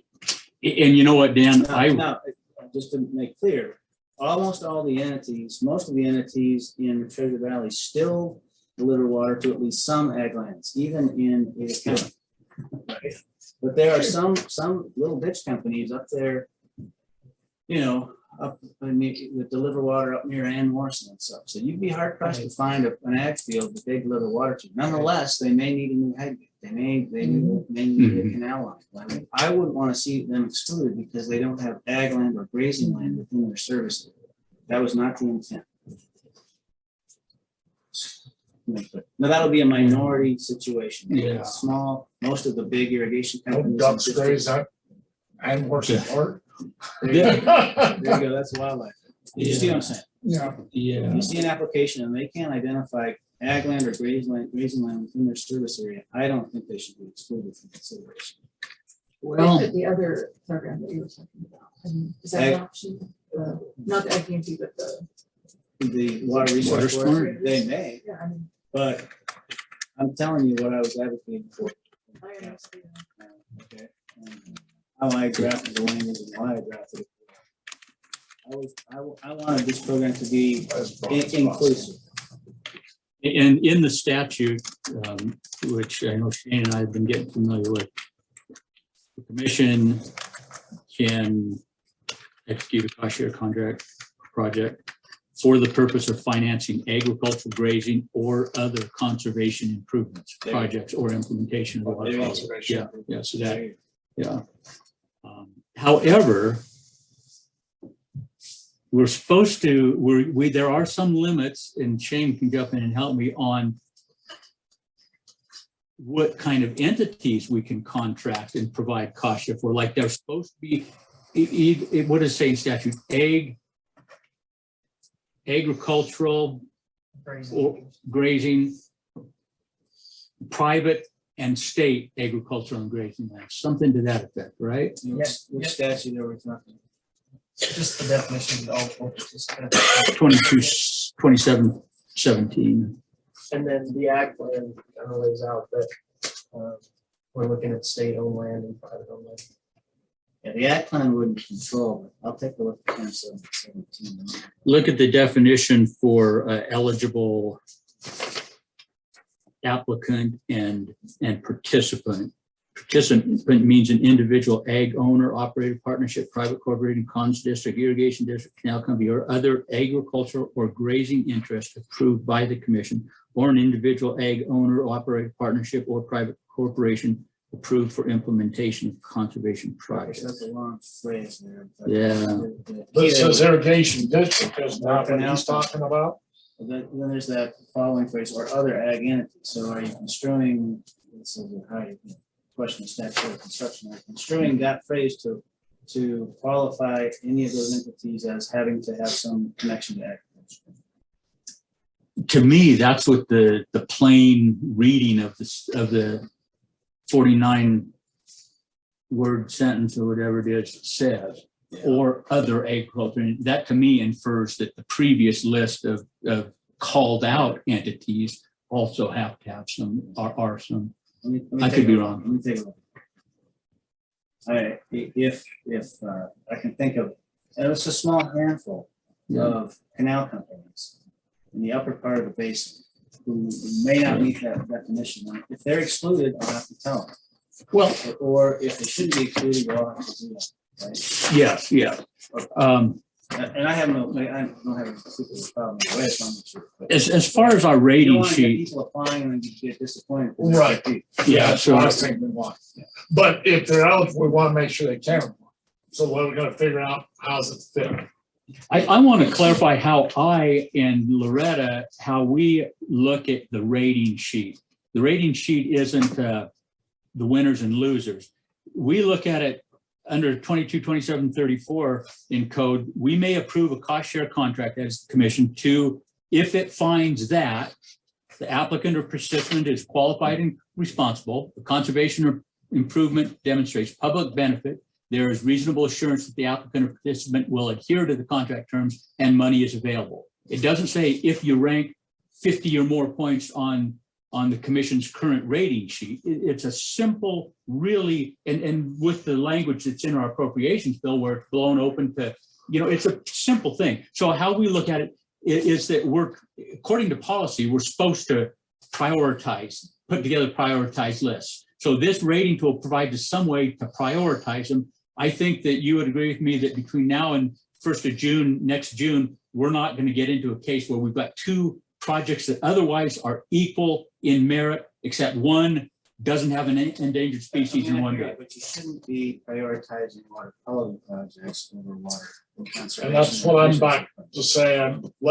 I think all you've got to do is you got to do two things here. One, up at the top where it says water quality program, prior coach, you got to put water quality / quantity or quantity. I don't care, / or. And then I think number 4, you've got to have a 4A or 5 or whatever the case may be, and say, will the project improve water quantity? And so it's either going to be water quality or water quantity, or it could be both. Yeah. And that would tell the guy that, hey, I may not get 10 points for water quality, but I'm gonna get my 10 points for water quantity. Yeah. I mean, but like I said, in other cases I can think of, it's going to do both. and you'll see that in the rating sheets. That's a great idea, but we don't say water quality, we just do the water quality. So that would make people feel a little better. Except that the next item number 5, will the project, I'm sorry, item number, it says 9 on my list. Yeah, no, that's fine. Okay, whatever. Will the project improve water use efficiency? That's how we address the quantity thing. And maybe quantity is actually straightforward and a better way to phrase that.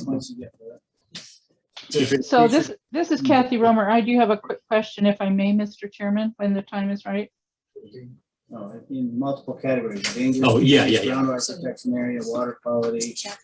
You got, Right. No, you're right. So maybe I don't want you to have this issue today if you only have one project that's. Yeah, but I don't have it equal. But when I sent an email to Roger while your meeting was going on saying, the money is starting to perhaps go out the door here at the Soil Conservation Commission. So we got to get our applications. Yeah. So the applications you're going to see from the Treasure Valley are not going to be able to get any of those water quality points. I'm just telling you. Well, if you change number 9 to 5 and just say, will a project improve water quantity? Skip the water efficiency. And because then you're get either 15 points for water quality or you get 15 points for water quantity, or you know what though, Chairman, what I would suggest, if it pleases you, that you direct me to spend the next few days within a week, work with Dan and come up with, because it's not just those 2 questions. He's talking to, it's piling on for water quality, TMDLs and blah, blah, blah, blah. And he said, let's level the playing field. So I think we can do that without a whole lot of work. Your suggestion on item number 5 is a good starting point. But I think that we can, by going back to that language in the appropriations bill, we can craft a little better rating tool that'll be a little more fair to. And then make sure you change the top of water quality or quantity program. Yeah. Romer had a question. I don't know if you heard her. No. Oh, can you hear me? I thought maybe Crystal had muted me. I've been trying to mute and unmute myself. Yes. Okay. Well, okay. So all things considered, and what's been brought forward by the gentleman on broadening, what we were to consider. Then I guess, are we as a commission, or speaking myself individually as a commissioner, confident that what we're going to be voting on today is not going to go crossways with any legalese?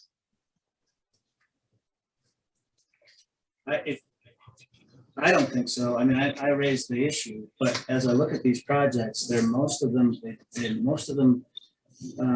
will meet the water quality criteria. Okay, very good. Thank you. You know, and as to, there was some question about stream bank restoration projects.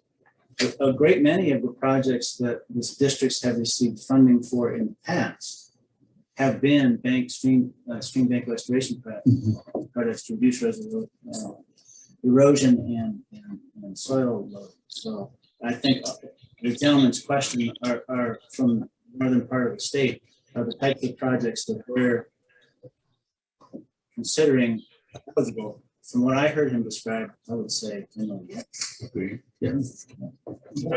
So Commissioner Romer, to your question, I believe that we're in agreement here that the 18 proposals we're going to consider today, we're good to go with those. But as part of the evolution of this process, we do need to reconsider and revise what we're using as a rating sheet right now.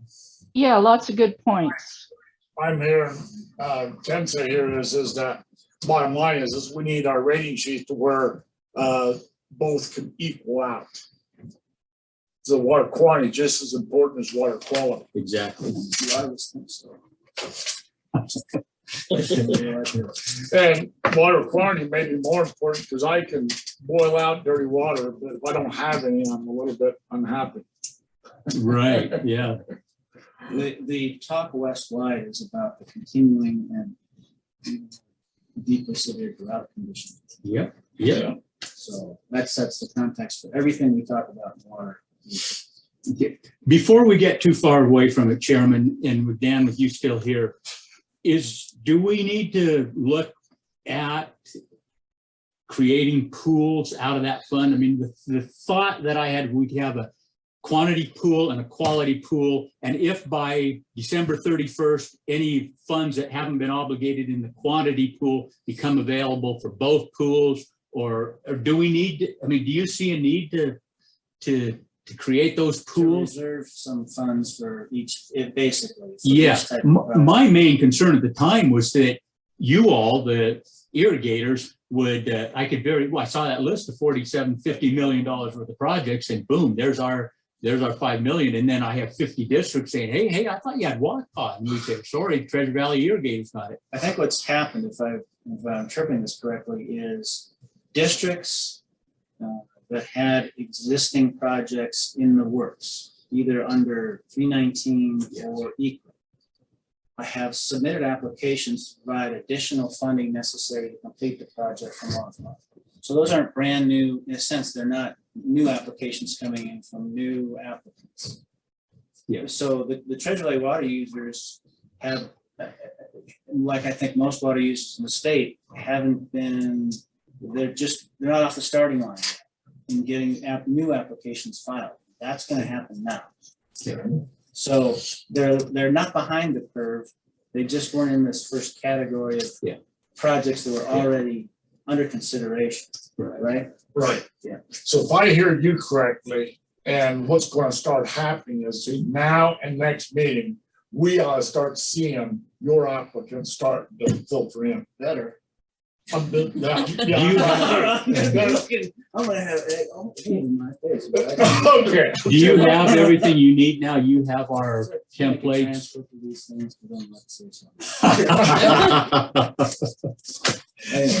There's no transcript, but it is being recorded. So Dan, you have everything you need? Question. Okay. I think Wendy has a question, gentlemen. Mr. Chair, I think Wendy has a question. Oh, Wendy, yes, sorry. Sorry, I don't want to interrupt either, but I'm confused on the timeline.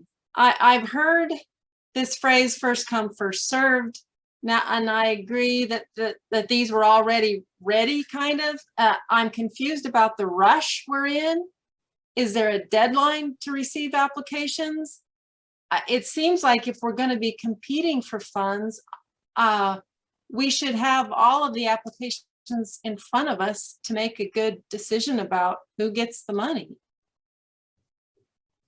The main issue with that is that because of the constraints of this appropriation only going through fiscal 2023 and if we're gonna get the $5 million spent, we gotta get cracking on it now.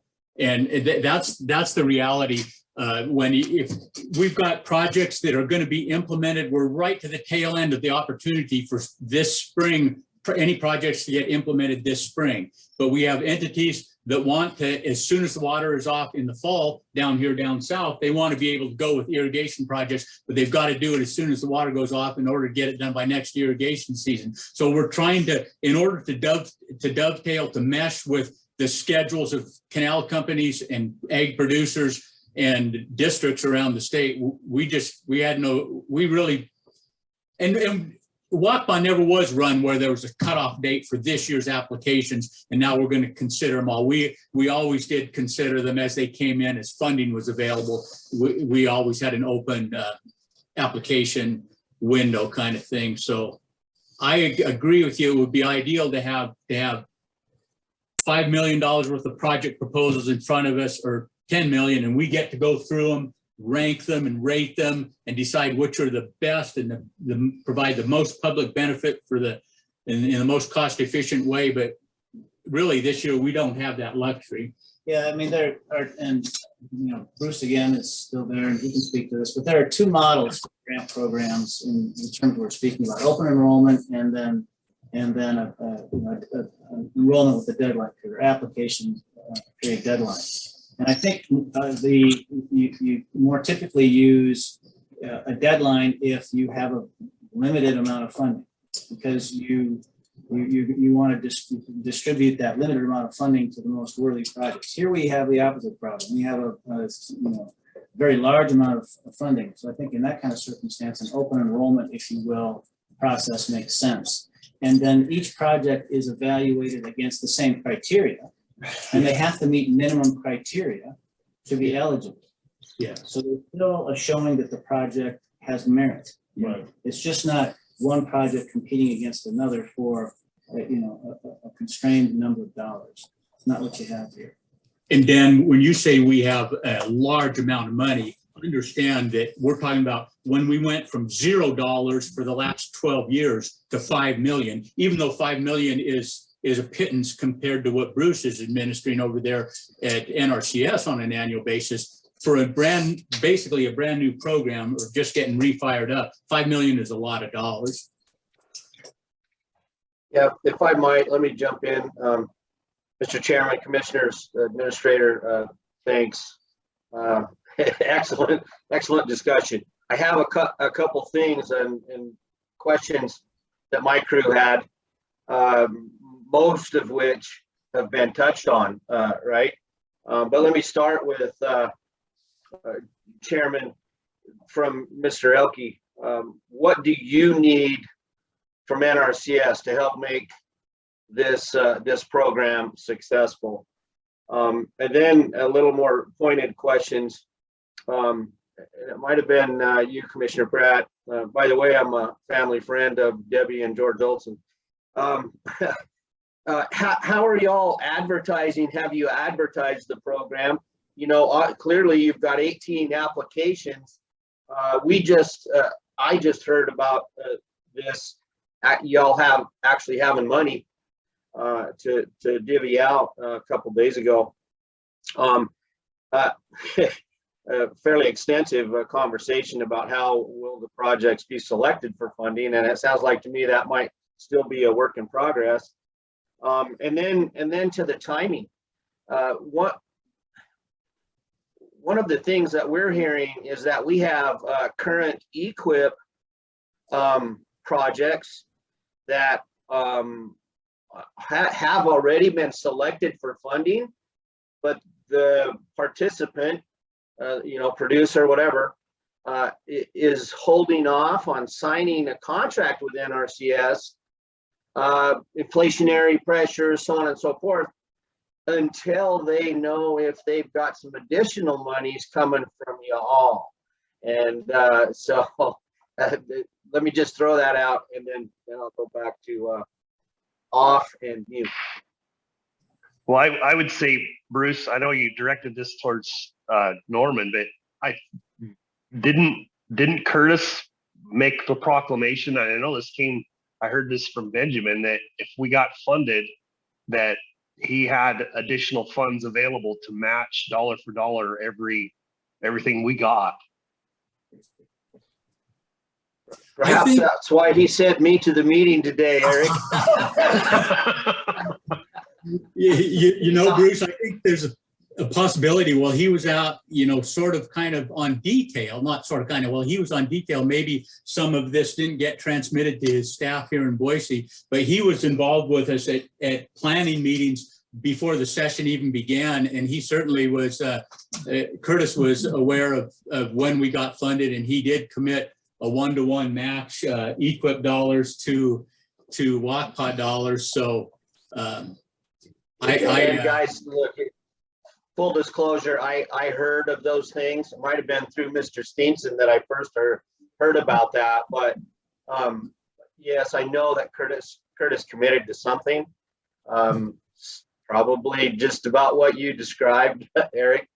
I'm not sure where he and we as an agency, as a NRCS Idaho, are relative to that right now. I do know this, the budget scenario situation is not as rosy as we thought it was going to be 2-3 months ago. Some of that is the Build Back Better bill that did not pass back there. But you know, I just don't know. I'll be honest with you. I don't know the answer right now. Other than I do know that we have, you know, obligated, you know, contracts waiting to be signed that could work in this way. As far as the match, I'm not sure. We'll have to wait on Curtis himself for that one. And by the way, we don't have our actual budget for the remainder of the fiscal year yet. So that's, I mean, I'm sure that would be part of his answer if he were here today. But Bruce, let me ask this to Dan. If an applicant for WQPA funding were to seek EQIP dollars in the timeframe we discussed, is there an EQIP program either for a project that provides water quality benefits or a project that provides water conservation, water delivery efficiency projects? Are there one or more EQIP grant opportunities that are open within the next several months that one of these applicants could also apply for? Yeah, I'm not the programs manager. Lori Cassab, she would know those answers for sure. This is what I think, Dan. There are some second round signups that are underway or about to go underway for like general EQIP. Some of the subset programs, and y'all have touched on this, right? There are these funding pool concepts, and then there are subset programs under EQIP, which I would call an umbrella program, right? For instance, a couple subset EQIP are EQIP, and I call them dash. Typically, they're shown as a dash. EQIP dash Water Smart Initiative. That's a separate. It's actually a regional or national level funding pool that you have to have some sort of connection, nexus. Heard Dylan use that word. That's exactly the word they use. Nexus to a Bureau of Reclamation Water Smart project. EQIP dash National Water Quality Initiative, right? NWQI, which those on the Boise understand that. Anyway, that's how they work. And then we take, at a state level, we take general EQIP and divvy it up into 17 of the team areas and several state fund pools, you know, for instance, a Fish and Wildlife Fund pool or a disaster recovery fund pool. Could be used anywhere in the state. Those sorts of things happen, and it could be any of those that have a second round of funding. The other thing to your question, Dan, I'm the state conservation engineer, right? I'm the head dog engineer, but I'm also the program manager for NRCS's watershed programs, and there are 3 of those. A lot of you know about Emergency Watershed Protection, EWP. There's one called Rehab, which is for old NRCS projects that were done originally under the third, and that's the Watershed Operations Program, and that's where we're seeing a lot of activity. And Dan, it's a more of an open enrollment, as you described it, process with those. So, you know, your group and your projects, we're contemplating some applications there. And we have 3 in the state that are in a planning phase already. We've got 4 that are selected for a pre-planning phase, feasibility level look at them. And they're, you know, flood control, agricultural water management, really the water quantity thing that you're talking about. But those are open enrollment, if you will. Hey, Bruce, I have a question. On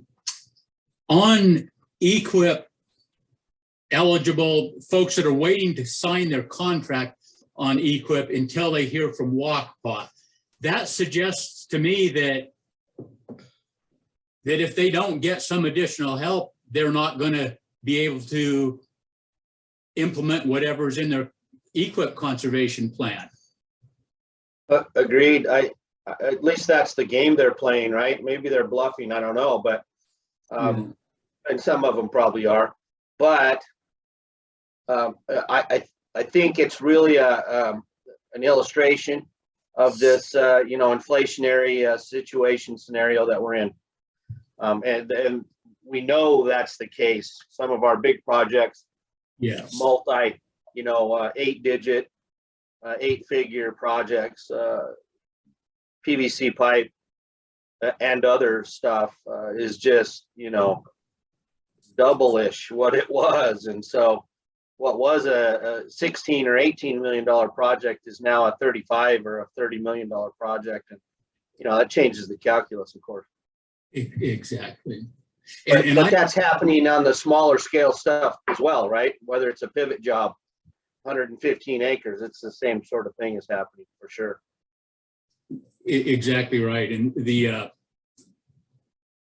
one proposal that comes to my mind is they told the NRCS that because of inflation, they weren't going to be able to go through with the project. And it's a fairly significant project for around here. And then they found out about WQPA. So they said, hold everything. NRCS, you can get WQPA. We will be able to pencil this and make it work. So I see that as a win-win-win myself. And, you know, a chance to partnership. And if it was a different economy, if inflation wasn't running rampant, this particular project, they 2 or 3 years ago, whenever they first started pricing the program, they were, one of the sizes of the pipes was $20-some, now it's $70-some a foot. Isn't that crazy? But that's the reality out there. So, you know, if we and initially when we were going for WQPA, our heart's desire is that you guys provide financial assistance to whomever you're able to, then we want it, cool, they've got their share of the government dole. Now we want to go find a whole new pool of people to help and get work done that wouldn't get done if it wasn't for WQPA. With inflation, we've been struck with the reality that there's a lot of or there are some EQIP projects that won't get done, even with the cost share that you guys are providing, if we don't come in or somebody doesn't come in and provide some additional help. So we're happy to be able to do that. They discussed this at the Water Resource Board Finance Committee meeting. They discussed this yesterday, discussing the criteria, and the discussion there was, and that program isn't stood up yet, so we'll see, but that the applicant could include a 30% or so cost increase or inflation contingency and use it or not. Cost increase, you know, to be able to invoice for that additional amount. I don't know if you've talked or thought about that, how you deal with that. So the 30% is held for them? It's a part of the approved budget for the project, even though the costs as they might be estimated today would be 30% less. And then if the costs come in at 30% more, they can invoice for it. If they don't, then they invoice for what the cost will be. Basically, they can apply for 30% more anticipated cost.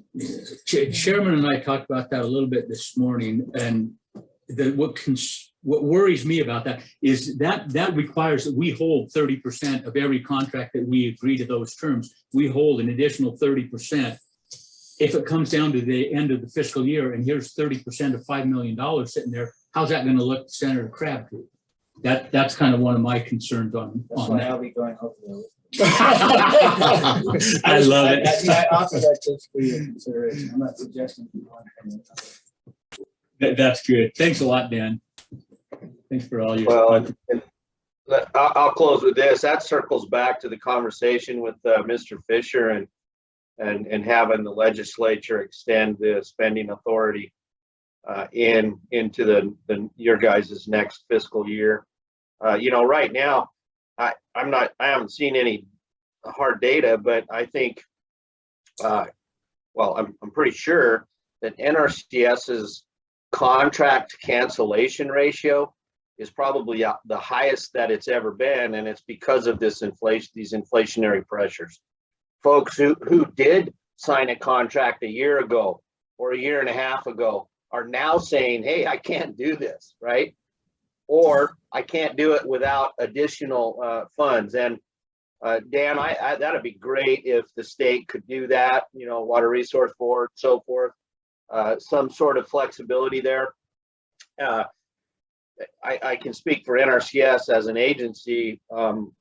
Folks are aware, they're trying to do some things, but it's tough to be as nimble as the state Water Resource Board can be and do something like that, at least in a more quick, time frame. Anyway, Mr. Chairman, thank you for the time, and certainly willing to answer or entertain other questions. Thanks, Bruce. Okay. That was fun. Interesting. Now, Really good. We've, I think, made a decision here that you and Simpson are going to work over that sheet. Yeah. And which would be applicable especially from now on, but not necessarily probably today. Right. In all fairness, and also our fact sheet, right? Yes. Look at any additional language we need clarifying or additional. Right. Okay. So with that, are we finished with that discussion? We are, Chairman. Are we ready to go into executive session to discuss?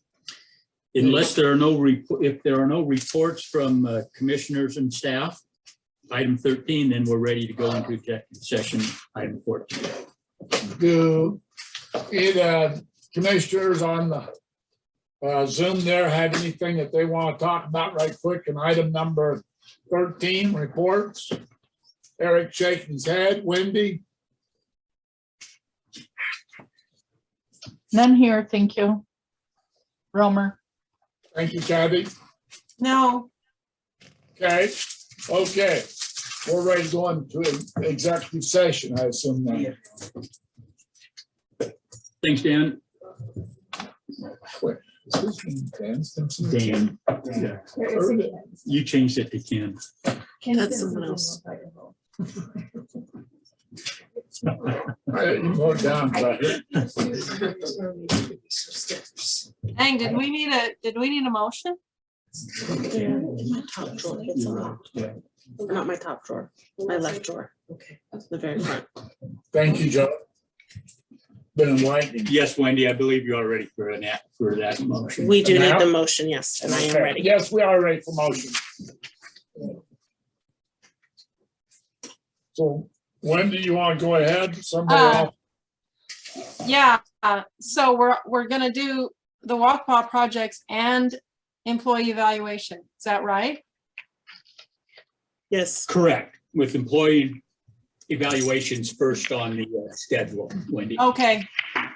I would make a motion to enter executive session pursuant to Idaho codes 74-2061B for the purpose of evaluation of an employee and pursuant to Idaho code 74-2061D for the purpose of discussing water quality program for agriculture project evaluations or applications, sorry. I'll I'll second. second the motion. Go ahead, Eric. That's fine. Okay, I have a motion by Wendy and a second by Eric. Roll call vote. Chairman Norman Wright, Yes. Commissioner Kathy Romer, Yes. Commissioner Eric Olson, Yes. Commissioner Wendy Pratt, Yes. motion passed. Mr. Chair. Then we'll be going to executive session. Okay, give me just a moment. Let me check. I'm gonna. We will consider staying the night again. Okay, You're back in regular session, right? Yes, sir. Okay, I believe coming out of executive session, we have a motion possibly on the floor. Would someone like to make that motion? Mr. Chairman, I'll make the motion to approve WQPA applications 1 through 11 and 13 through 18. I'll second the motion. Romer here. Okay, we have a motion on the floor. Further question, the motion? Hearing none, all in favor, say aye. Aye. Aye. Aye. All same sign, motion carried. I think there's a further motion that we want to make about number 12. I'll make that motion as well. Mr. Chairman, I move to hold WQPA application number 12 upon further information that is provided. Okay. And we'll review that at our May meeting if the information's available. Can you make that? Second that. Did you say, Wendy? I second that. Thank you, Wendy. Appreciate that. Further question? Hearing none, all in favor, say aye. Aye. Aye. Okay, opposed, same sign, motion carried. Commissioners, I believe that is done. Our next meeting is May 19th. Does that sound right? Sounds right.